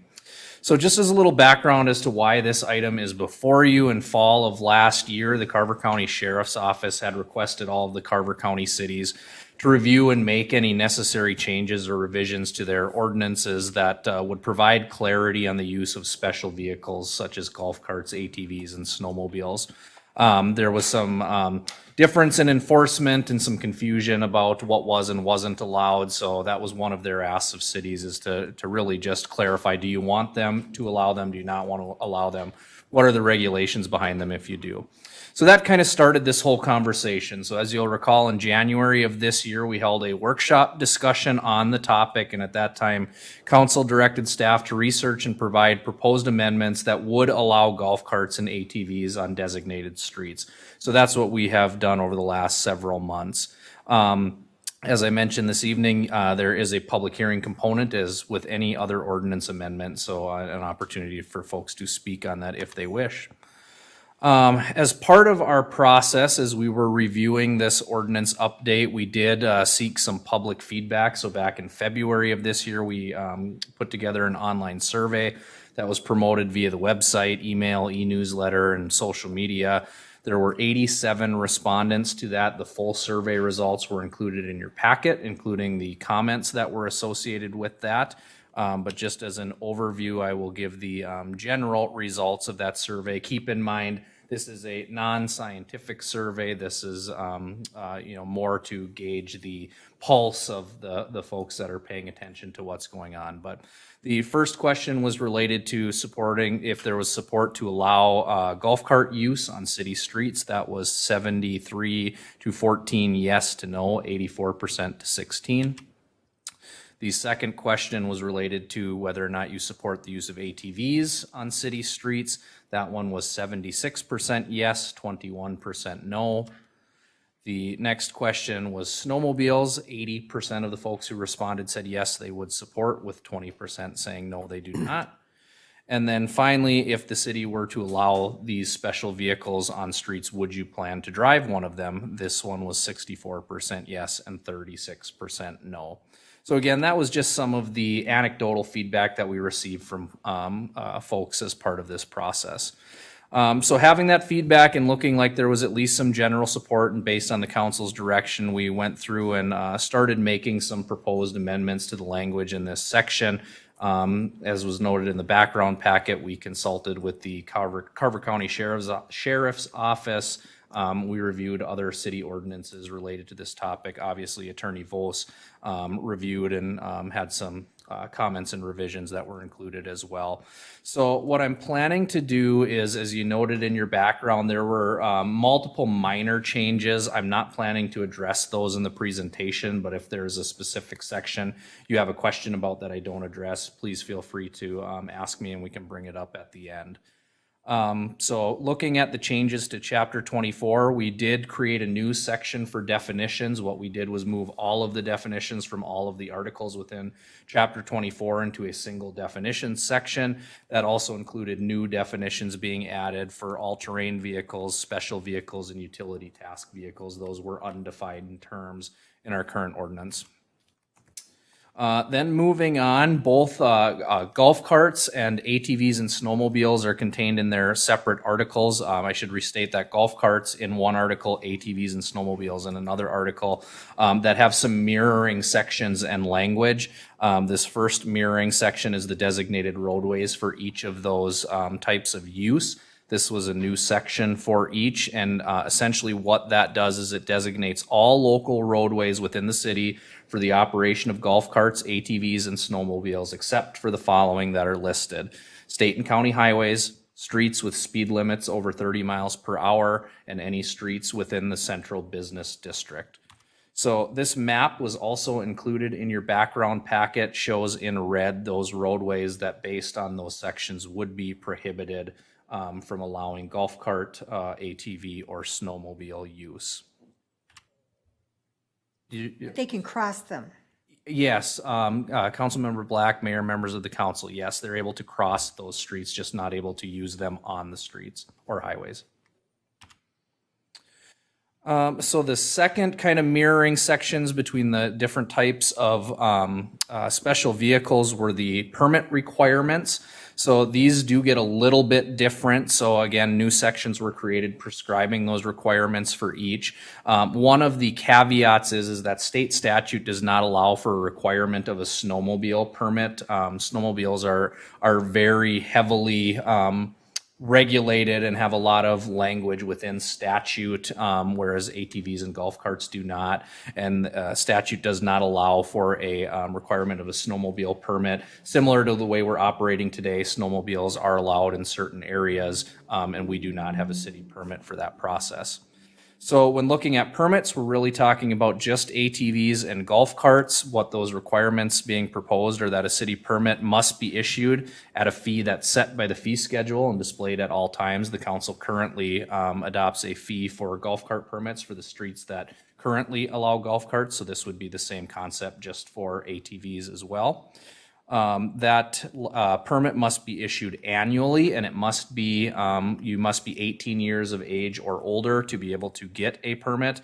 One of the caveats again with this, and Attorney Vos and I had some discussion on it, is that statute does not allow for a requirement of a driver's license, but at least the opinion of Attorney Vos is that it would allow us to put a restriction on age. So as a placeholder here, we've put 18 years of age or older, but the council could decide to have that be a different age if they chose.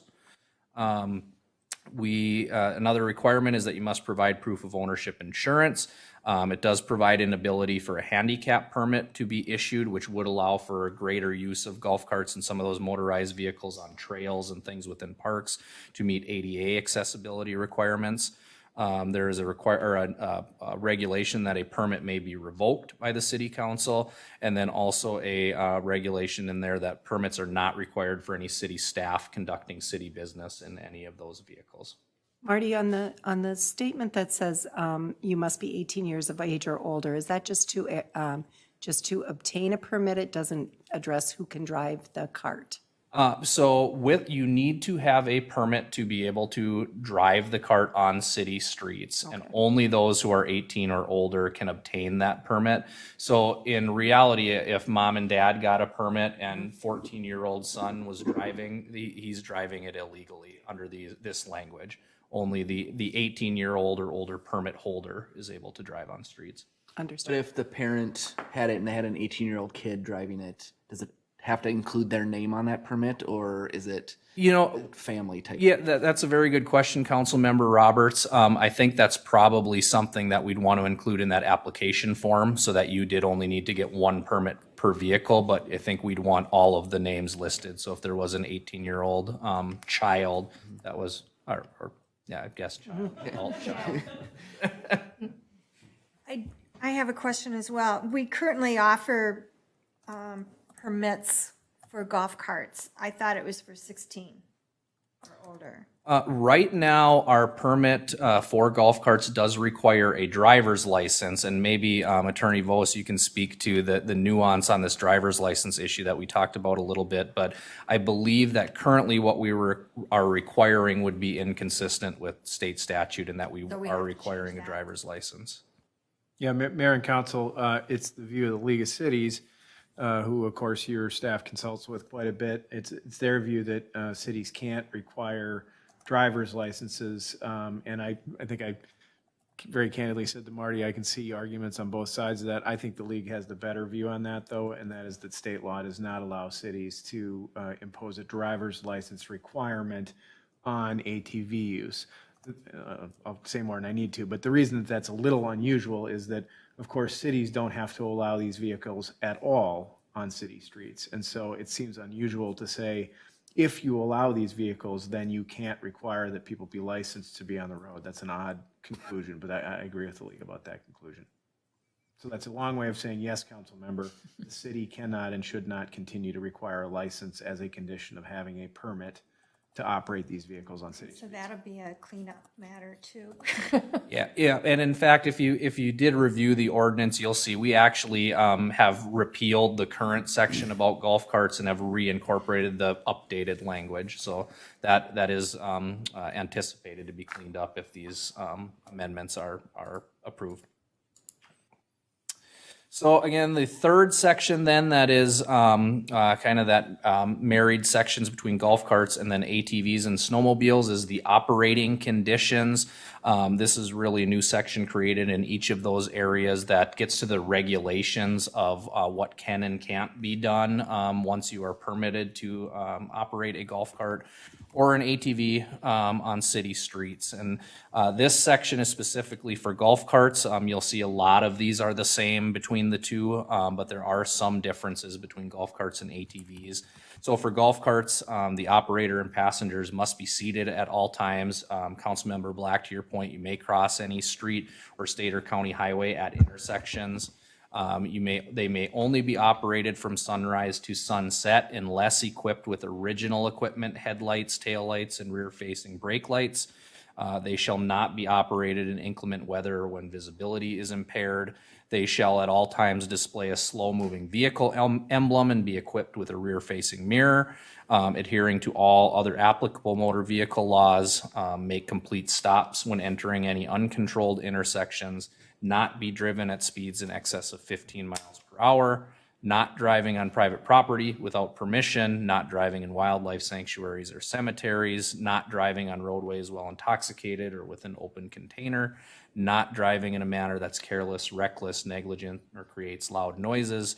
There are towing restrictions that are included, that you cannot tow with these vehicles unless with a rigid tow bar, that you cannot drive on public sidewalks or walkways, can't drive on school grounds unless you have permission from the school officials, and that you shall not drive on or in trails, park property, playgrounds, and recreation areas except for on roadways or parking areas or designated locations within those parks. And again, as I alluded to earlier, with the exception of anyone holding a valid handicap permit. Question, what's the reasoning behind original equipment, headlights, taillights, and rear facing? Yeah, you know, I don't necessarily know what the difference would be between original or if it was something that was retrofitted. This is some language taken again from the LMC's model ordinance, so what their guidance and suggestion as to what should be required. If I had to guess, my guess would be is that it's a lot harder to regulate what's actually been added to the vehicle. If it's, you know, if you've put in, you know, your own set of brakes or headlights or things like that, it might get a little sketchier as to just requiring it has to be a vehicle that had that to begin with. Why isn't there a seatbelt requirement? If we're on city streets, did I miss it? No, Councilmember Gunderson, Mayor, members of the council, there is not a seatbelt requirement. I believe that one of the reasons is that not all ATVs, like four-wheelers, wouldn't have a seatbelt on them. Of course, bigger ATVs like UTVs would. And I'm not even sure if golf carts have seatbelts. Most They do. Don't. Some maybe do. The only communities I've been in where they've allowed golf carts on city streets, they were required to have seatbelts. And yeah, and so is to prevent not only, a golf cart versus a truck. I don't think anybody wants to see it. It's not gonna, seatbelt's not gonna make a difference. But a kid falling off the golf cart or someone falling off at acceleration, it's gonna prevent them from falling off the cart and causing a problem that way. So that's one thing I'm disappointed that I don't see here.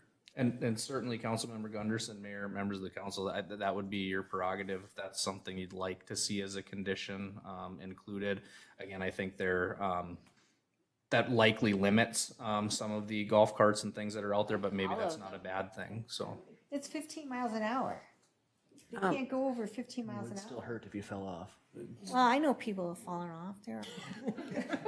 Get back up. Those people lead me to my next question and my other issue with why people want this.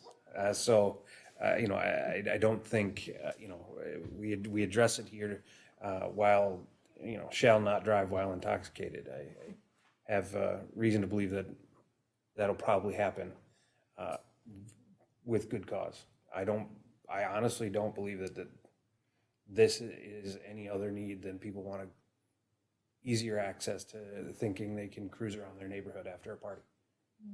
And that's, and I might be wrong. Doing Deer Run? Maybe we should send the sheriff's deputy over there at, around 7, 8 o'clock at night. I mean, if that's the case. But They're on the golf course. The golf course is separate. Okay, but, that's, safety, public safety is the biggest thing. And so this is something new. And this is citywide. So legally to get from my neighborhood, I can't get anywhere else in Victoria on a golf cart or an ATV because I have to get on 5 even for just that short little bit. But they can't be here on these roads.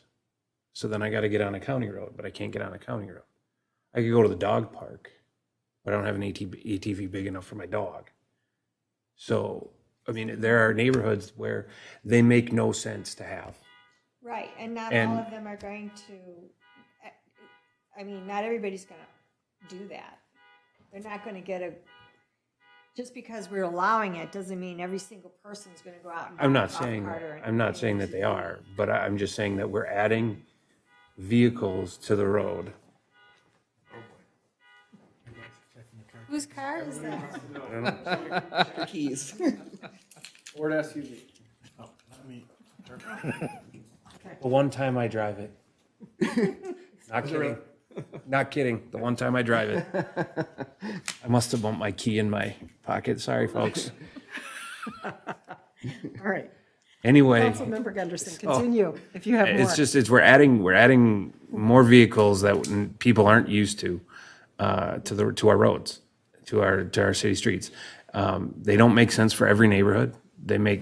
Golf carts make sense for a neighborhood in Victoria. ATVs aren't allowed without a agricultural permit on county roads, so they don't make a whole lot of sense.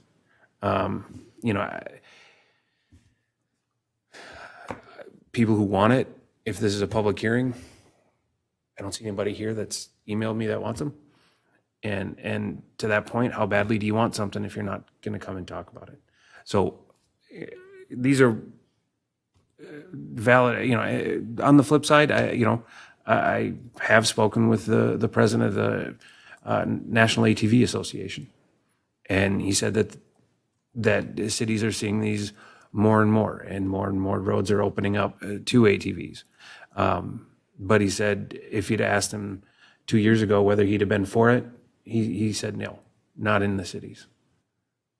And that was the president of the ATV Association. Over COVID and a couple other things that have gone on, he's kind of along where I'm at. It's new, and let's see what happens. And, hopefully nothing's been written permanently. But we have a lot of issues getting around downtown. We have parking issues. We have traffic issues on 5 that isn't safe that we haven't figured out yet. We have 10 and 11 that we're going to be figuring out. Adding something new to the mix to our traffic issues are just going to add more issues to those issues. So, I mean, that's... Or they're not driving their car, they're just taking their golf cart. That's what I mean. People who aren't used to seeing golf carts are either going to speed around them or... So what are you saying then? Are you saying you're against this? I'm playing devil's advocate on all of it. And we have to ask the questions. We can't just blindly go into this thinking that people are going to be responsible right off the bat, because if that were the case, we wouldn't have had to call a water emergency. And so that's where I'm at right now in my head, is that we asked people to follow some guidelines. They weren't able to do it, and we had to take measures to correct it. So now we're looking at changing an ordinance to allow more vehicles, different vehicles that people don't know, on the streets that we still have our own traffic issues. So if we don't ask all the questions and look at all the angles, we're not doing anybody any good. So, Marty, I'm sorry. Are you finished, Marty? I've got just a couple more slides. Okay, let's go through that and slides to go then through. have some more discussion. So moving on, this is the operating conditions for ATVs and snowmobiles as currently proposed. You will see most of them are identical. There are some changes, such as that snowmobiles need to be equipped with a dead man throttle, which essentially is what if you're ejected or leave the snowmobile, it will shut the engine off. There are also a couple of different things. So more regulations relating to driving on ice and in shore zones, which you're not likely to do with a golf cart, but would potentially do with an ATV or a snowmobile.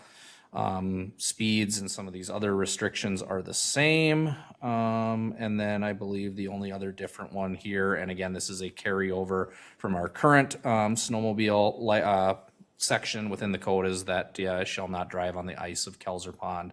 I do not know the history as to why Kelzer Pond independently was picked and said you can't drive on the ice in Kelzer Pond, but that is a carryover from our current ordinance.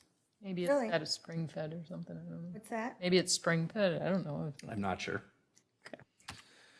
And so then, as I mentioned, there are a couple of other chapters that needed some revisions based on this proposed language. Again, mostly just amended to include either reference to the special vehicles in chapter 24 or amending definitions for clarity. That includes in chapter 12 under environment, which is related to nuisances, and then chapter 18 related to parks and recreation, and some information they contained related to vehicles and recreational vehicles.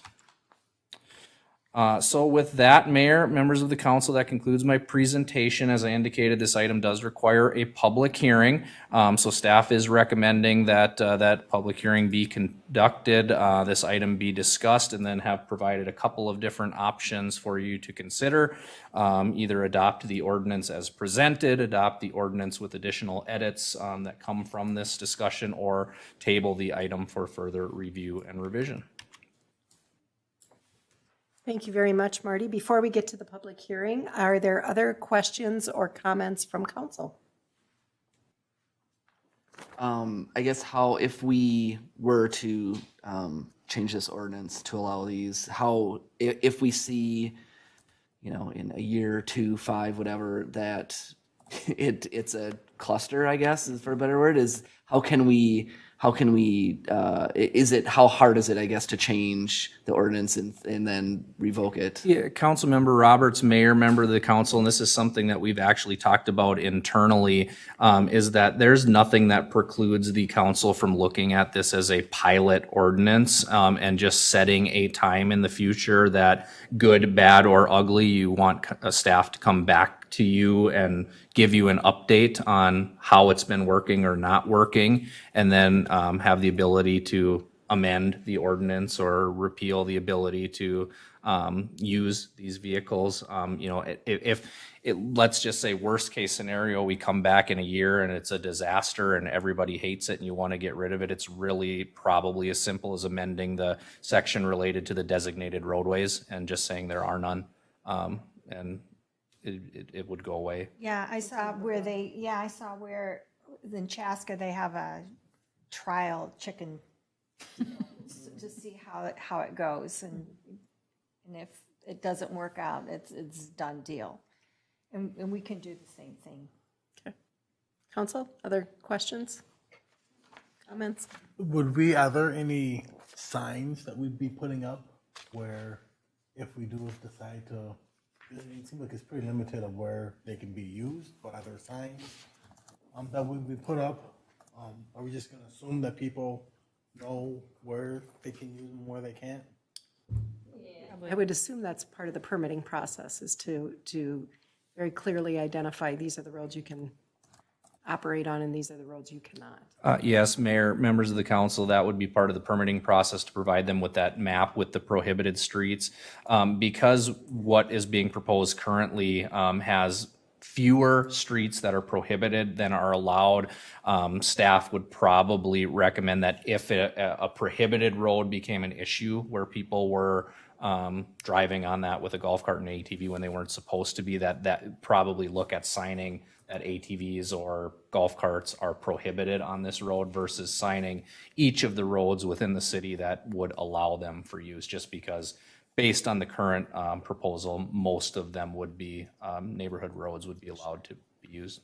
I didn't note anything in the ordinance that said if you are driving on some of these roads that you're not supposed to be on, is there I would assume it's a violation. Is there a fining system? Yeah, so mayor, members of the council, that would then be a motor vehicle violation, which I think would then fall under the purview of the Dakota County Sheriff per their. Or the Carver County Sheriff, maybe? Carver County Sheriff. Or the Dakota. I've done that a couple of times. Carver County? Carver County Sheriff. Carver County Sheriff.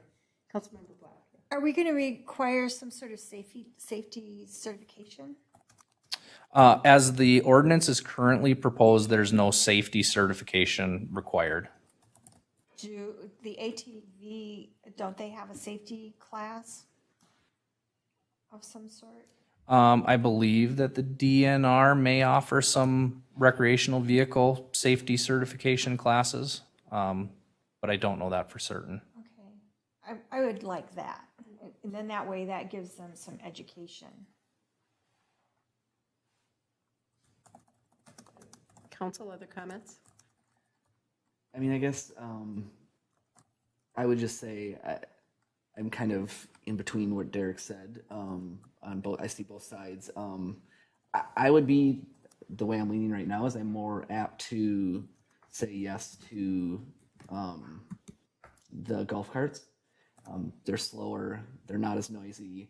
I know, quite a few people who in their neighborhoods, they have them even not in Deer Run, and they're driving them right. Like they'll go to places, they're not driving them on the main street. I just think, the ATVs tend to be noisier. I do think they could cause more safety issues. I know a couple people, in the comments was like, well, if we already allow snowmobiles, why not ATVs? I guess my argument would be, snowmobiles are only during the winter. ATVs are all year round.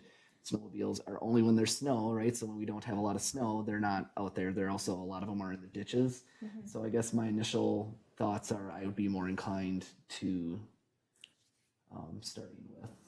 So do a trial with just the golf carts? But not ATVs. I mean, that's just my initial thought. If we're gonna do a pilot, I would just pilot it all. And I mean, here's my thoughts. If you ran it from, you're gonna pilot it and we're gonna see how it goes and basically give what equates to a probationary period between, and you start at July 1st and you end at March 1st. July 1st of this year, March 1st of 2022. That's 9 months. And it gets you through basically golf carts and ATVs through to the first snow, and then snowmobiles until March 1st. And then whatever our March meeting is, we come back and we go, we hopefully we're presented with statistics and things or instances of what's gone on and how people have used it, permits that have been pulled, and responsible operators, tough situations, irresponsible operators, and we weigh what we have.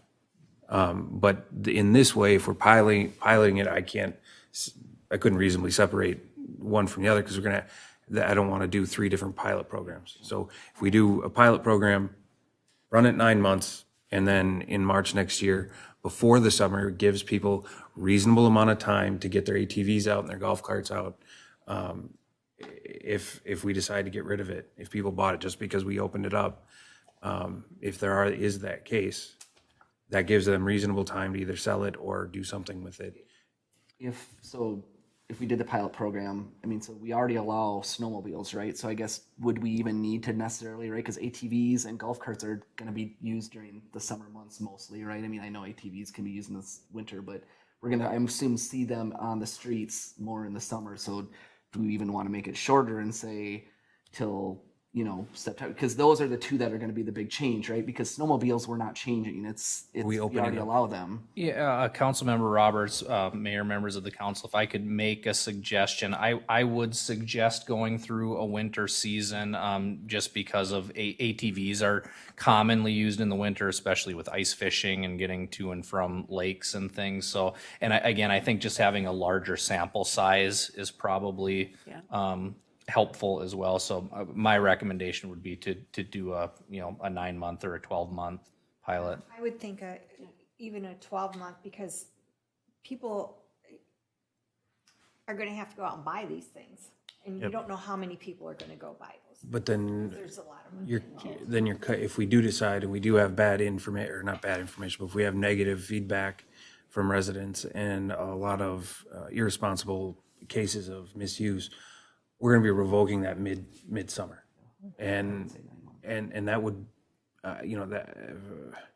people. I don't know if that's exactly fair to people who would be. You're pulling it now. All of a sudden, you've been using it for half of next summer, and all of a sudden, you can't do it again.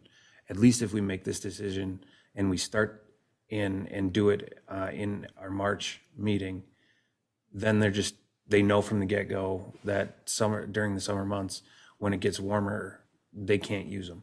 It's not that they have to all of a sudden stop doing something they've been doing for 4 months between March and July of next year. A question, do we have to designate that this is a pilot, or can we just direct staff to put it on a future calendar to revisit? We don't have to designate that this is a pilot program under certain conditions, and we just either approve this or we don't approve it, and we ask staff to bring some information back after a certain period of time. Yeah, Mayor and Council, I think those are all options. The only thing I would say is legally, of course, you can make an ordinance have an effective window. I mean, you could have an ordinance be effective upon publication and expire or sunset, as it's typically called, on a date certain. And then the action, if you wanted to continue it, would be to amend it to take out that termination or sunset date. So, I mean, that's sort of the truest sort of pilot program, is that it has a specified period and it goes away unless the council acts to extend it. Okay, Mr. Bose. I like that. Yes, Cindy. Yes, I do. On our, the code changes that we're updating, this will come back again around this time next year. The other thing is, you can't even if you order an ATV right now, it's not coming in until probably August, September. And if you order, we put our order in like a couple months ago, so it's not coming until August. So But that would be new. I mean, you can buy used, and everything is, There's a shortage right now. I got that. but it's coming up again already next year around this time, because this chapter 24 was part of the spring one. So I think, Marty, you put in that you said it can, the permits can be revoked by the council. So that would come actually to the council. It's not like it's the staff is notified and then the permit is. Yeah, let me just refamiliarize myself with the specific language so we can make sure that it is crafted in the way that you want it to be crafted.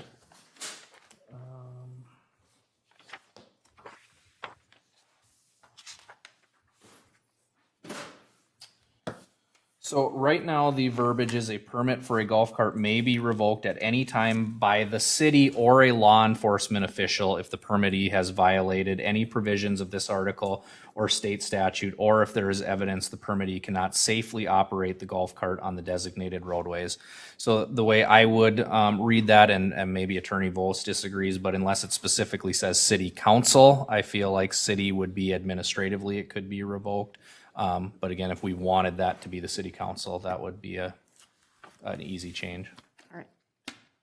Councilmember Black. Okay, I just wanted to check some of the verbiage. On page 8 of 46, it says ATV not less than 3 wheels.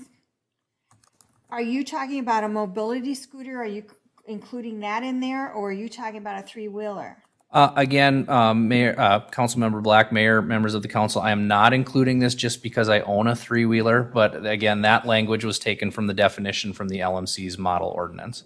So that's where that language, I promise you that I did not insert that. Okay, because in 1988, I think, they banned the sale of 3-wheelers, so that's why I'm Yeah, I believe they can't make or sell them, but I believe they can still be operated by people that have them. I'm hoping I'm not breaking too many laws by having and operating mine. But that was based on, that was directly from the LMC's model ordinance definition for ATV. Okay, and then, yeah, the other thing was I was confused because there was some stuff in there about a driver's license, and then there was about 18, being 18, so I wasn't too sure, I didn't understand. I thought we had struck all of the instances to driver's license, but I may have missed a section, but the intent would be that it would be 18 and older, not driver's license.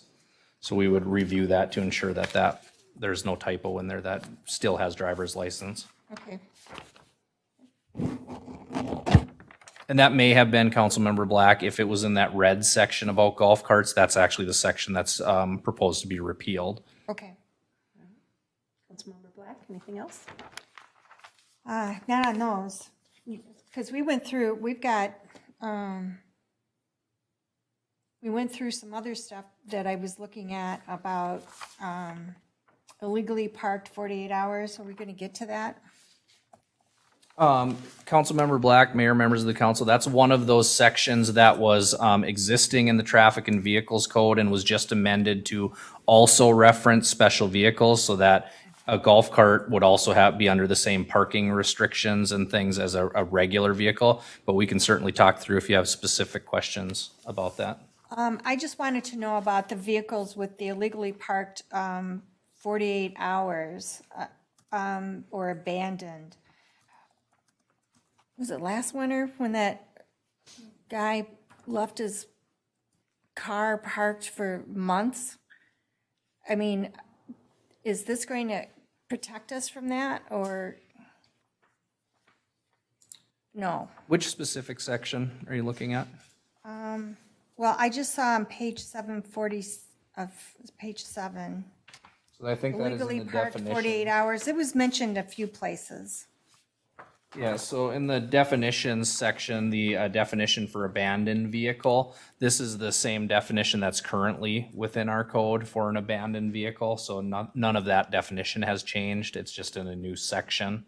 Well, would that have been considered an abandoned vehicle?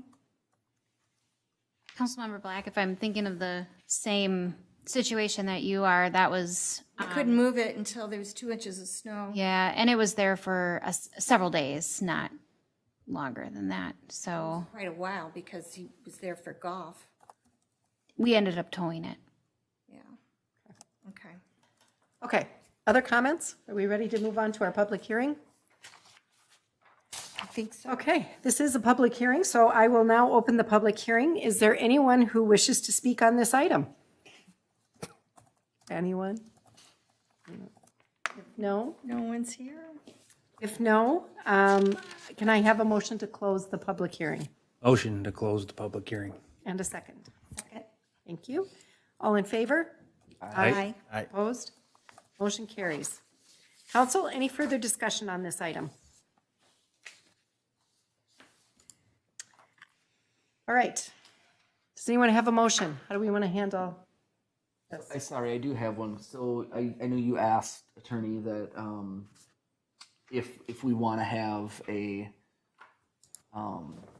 if it's sorry Sunset? the sunset, or I mean, I think we definitely want to come up with a date to revisit this, and hopefully that people will be responsible, right? I would just advocate for the timeline that I laid out, and that's just because we do get through the major seasons this summer and then a winter season, and not prolonging a decision into next summer so that we're all of a sudden there's some ambiguity or some vagary, and we're doing something for the first part and now we can't do it anymore instead of just starting. And I hope that I'm wrong, and I really hope this succeeds and it's good for the community. And the 9 months goes well for the people that want to do it, because I want to let them do it. But public safety, adding more vehicles to the roads that we already complain we have problems with, adding different things that people aren't going to be paying attention to, is going to be, we're going to hear about it. Okay, Councilmember Gunderson, can you make a motion? I would make a motion that we approve a pilot program for adopting, how am I going to write that? How would I just do what Marty says and call it a pilot and sunsetting at our first March meeting of 2022? Can I do that? Bob, do you have a? Yeah, no, I some think I would, language? if I understand what you're after, I think I would just make a motion to approve the ordinance that staff has presented with an amendment to the effective date provision, changing it from effective, just stating that it's effective upon publication, to saying it's effective upon publication and sunsets on, and then put in your date. If that passes, then staff will have to change the ordinance for the mayor's signature and the manager's signature to say that, and then the ordinance will automatically sunset on that date. It will no longer be a law in this city on that date unless the council acts to extend it. So then, Okay. oh, sorry. I just had one question. Deer Run has been running on 16 as the age. So we're moving it up to 18. I think that might cause a problem over there. I believe, and I can double check the language that was previously in there, but I believe that was probably because those 16-year-olds had a driver's license. So that would be the difference, is that it's no longer predicated on whether or not you have a driver's license. It would be predicated on age. So we're already making people mad. Yeah. So, yeah, I mean, okay. And again, that's up to the prerogative of the council as well. If you want that age restriction changed or something different, if we want it 16, if we want it 17, 18, 55, it can be. Because they're driving the golf carts up to the clubhouse to play golf, and they're 16. They've been doing it all along. Nobody's ran over them. So would this sunset also affect, right? Like, is this combining it all? So like when it sunsets in March, it would also sunset Deer Run and the other. The way the ordinance is crafted now, if it were set to automatically sunset and the council did not approve an extension or an amendment to this, it would sunset all of it. Everything? Yep. So we would have to, if we wanted to let it go, we would have to Re-amend it. amend it to say Deer Run is allowed. So if it all, Deer Run and Lake Town are the only ones that are allowed right now. Right. But we would have to, because it's going to combine them all together. and this is gonna go citywide. Yeah. So you're gonna put people who are not on a golf course, who may not understand how to Exempt not how city ordinances work, but wanna try We're going again? citywide. Do you want to try again, Councilmember Gunderson, with your motion? I would say that we adopt the ordinance, chapter 24, and other sections of the Victoria Municipal Code as presented, and adopt a resolution for summary publication with an amendment that it's effective upon publication and sunsets March 31st, with council meetings to discuss just outright adoption in the first meeting, or for the first two meetings, or for our meetings in March. Is that, can I say that? Yes, and Mayor and Council, staff is just going to have to write this correctly. I mean, I think we understand the direction. If you win a majority on the vote, I think we understand what you're saying.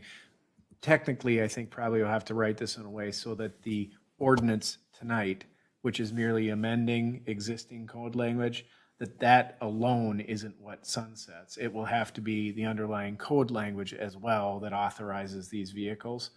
If I understand that we're doing some of both. We're doing some authorizing here and some re-regulating here and making some changes. So the way it will be written by staff will have to just be, you'll have to trust the staff to write what you're intending, which I think is to make this program go away on a date certain unless the council acts. And if it's a success, I just want to be able to say, hey, we're going to extend this, it's good, let's move on. What I don't want is that I don't want us to do this and then we never we never bring it back.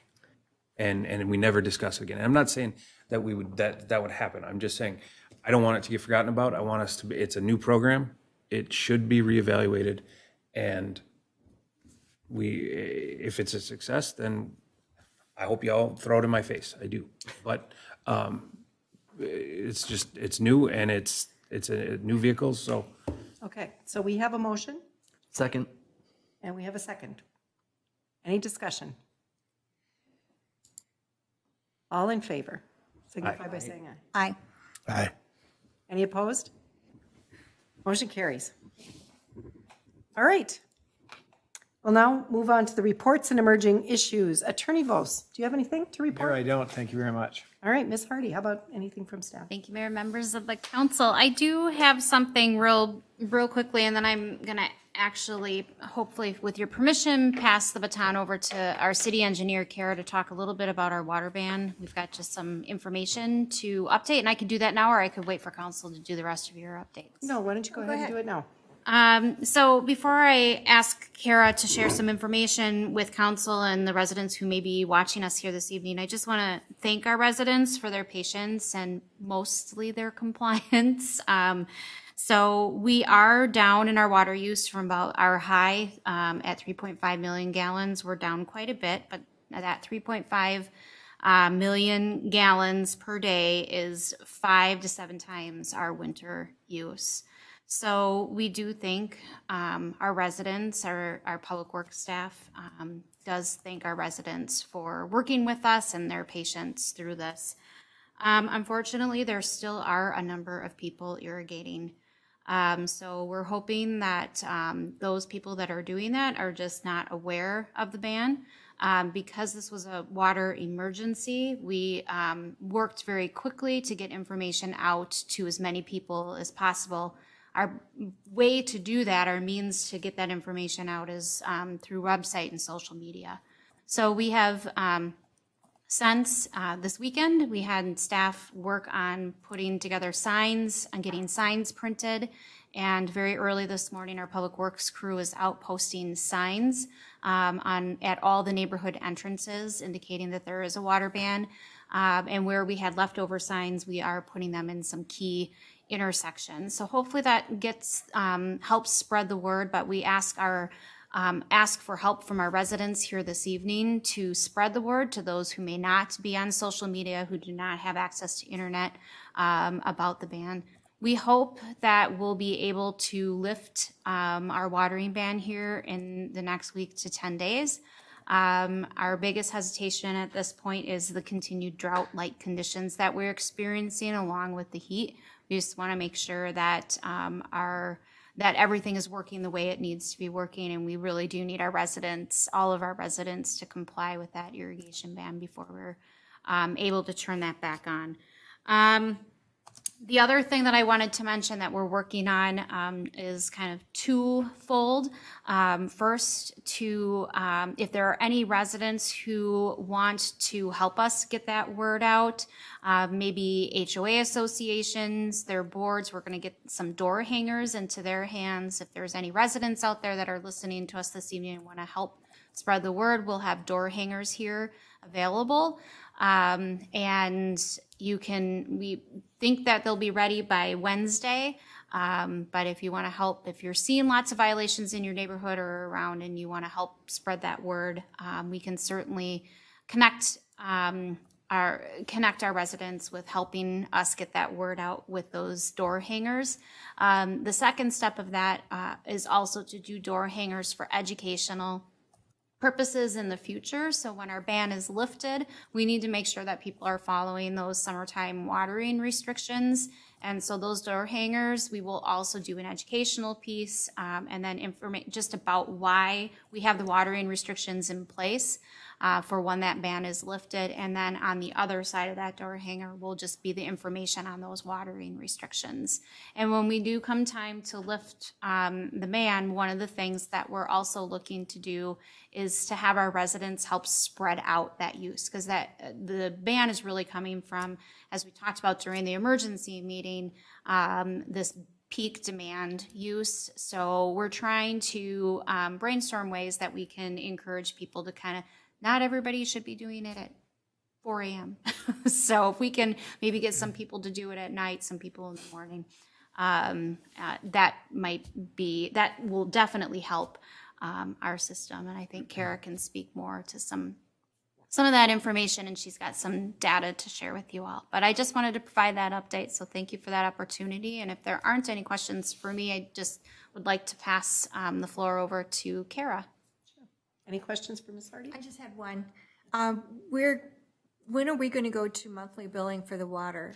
We are working on that. Great question. Thank you, Councilmember Black, Mayor, members of the council. That is something that we're doing right now. And our staffing changes, we have restructured. We're doing some training. We hope to be able to do that. I think our target is to do that no later than January. But we want to make sure that we're getting some information out to our residents about that change as well. Okay, good. Thank you. Any other questions? No. Ms. Gehring, welcome back. Hello again, Mayor, members of the City Council. Dana asked me to just provide you I'm going to try to stay high level and not get too detailed here, particularly it's been a long night already. So I'm just going to highlight some information about our water system just to make sure that everybody has a little bit better understanding of what we're dealing with. So I'm just going to touch on our system components, historical water use, as well as water use projections. So in terms of our existing system, our existing system consists of different elements. So we have 4 wells currently serving the city, and those are bored holes like you would have in a regular well, but our wells are larger and deeper. And currently we have 4 wells that we're using. If you recall, we did construct a new well in the last 2 years. So having that new well online is actually helping this situation quite a bit compared to the boat we would have been in if that well hadn't been completed and we hadn't been approved by the DNR to start using it.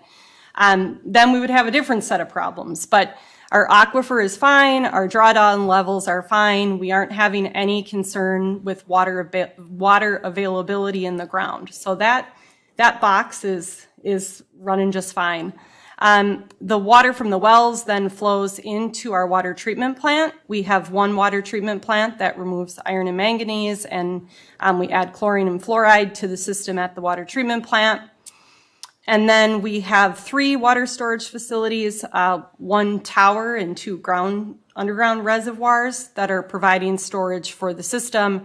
That storage is intended to meet high demand, so sprinkling circumstances, as well as providing fire protection. So there's a fire, you want to have water available to fight that fire.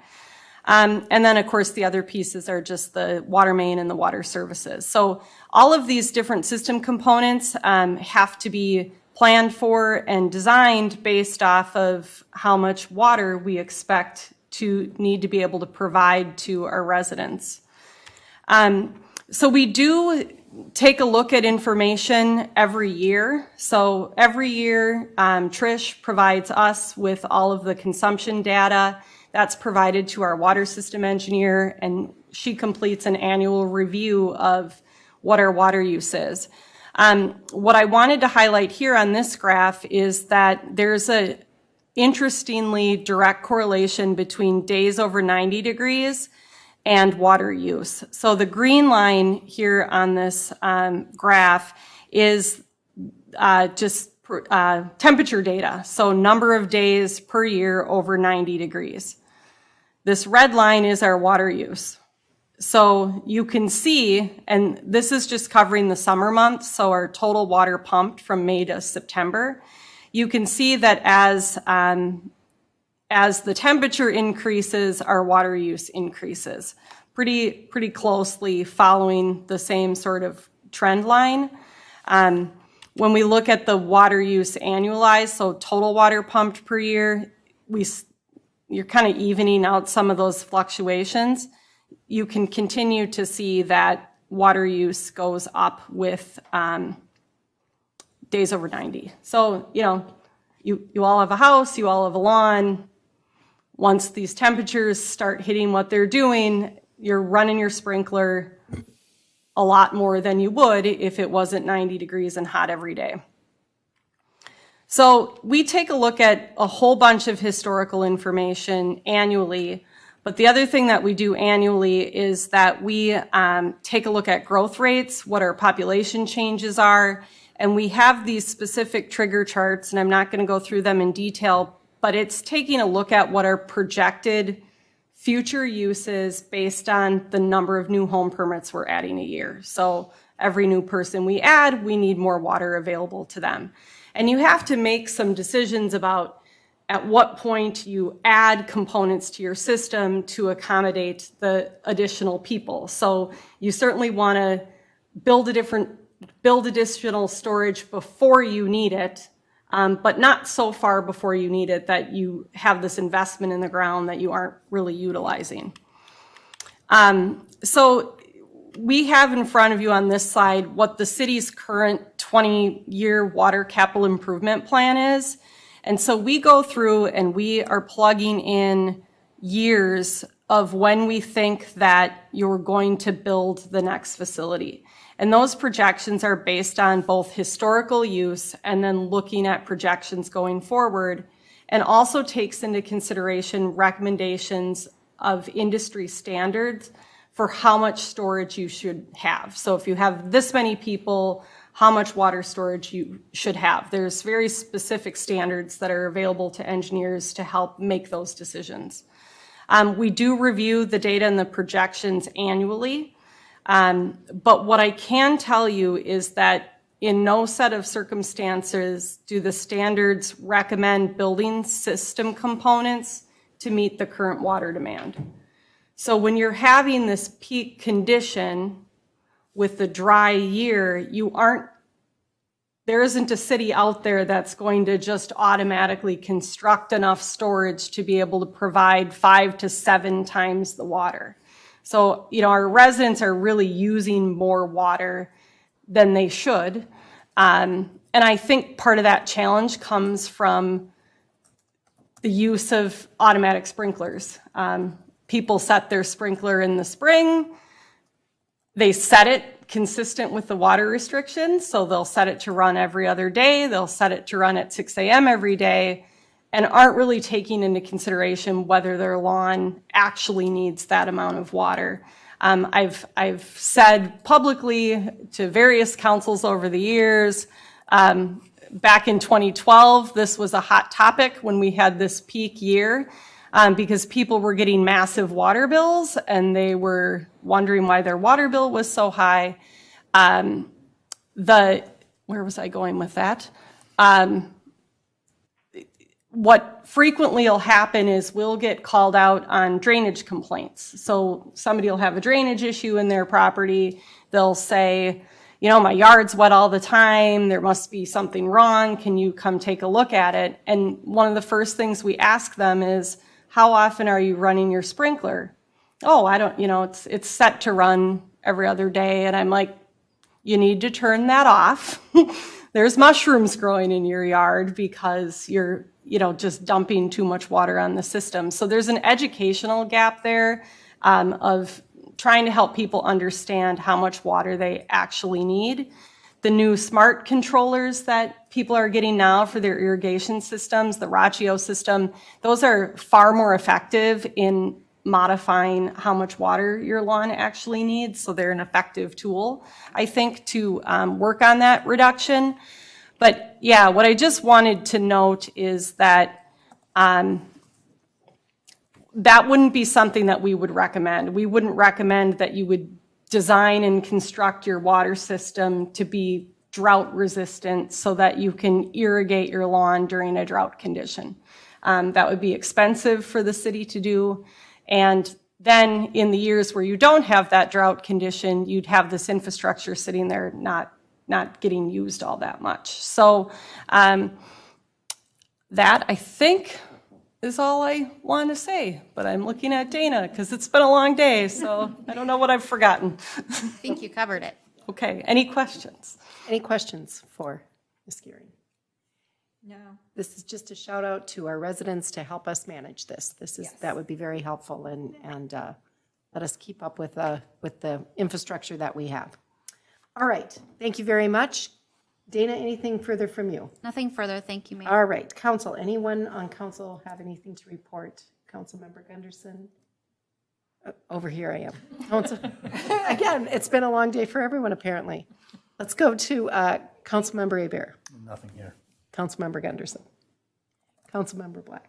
I just wanted to say something fun. It's been a rough night. See if I can do it.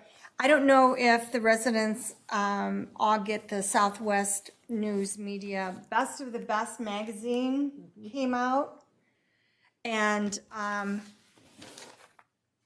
Victoria businesses were finalists in nearly every single category that we offer.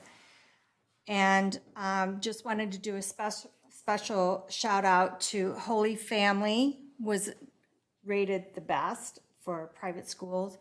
Live True Yoga was the best yoga studio. Floyd's was the best bar. And the Parlor was the best mani-pedi. So I just wanted to say thank you for being here and making Victoria great. Thank you. Thank you, and congratulations to those businesses. Yeah, absolutely. Great. Councilmember Roberts? All right. I have nothing to report. You know what? I'm going to take that back. I'm going to say I was out and about last Wednesday night when the Classic Car Show was going on, and I want to say thank you to all those volunteers, everybody who came out to enjoy that, everybody who brought their car out, all the restaurants who opened their doors. It was just such a fantastically wonderful night, in spite of the heat. In spite of the heat. Yes. With that, there are no more items to bring before the council. May I have a motion to adjourn? Motion to adjourn. And a Second. all in favor? Aye. Any opposed? We're adjourned.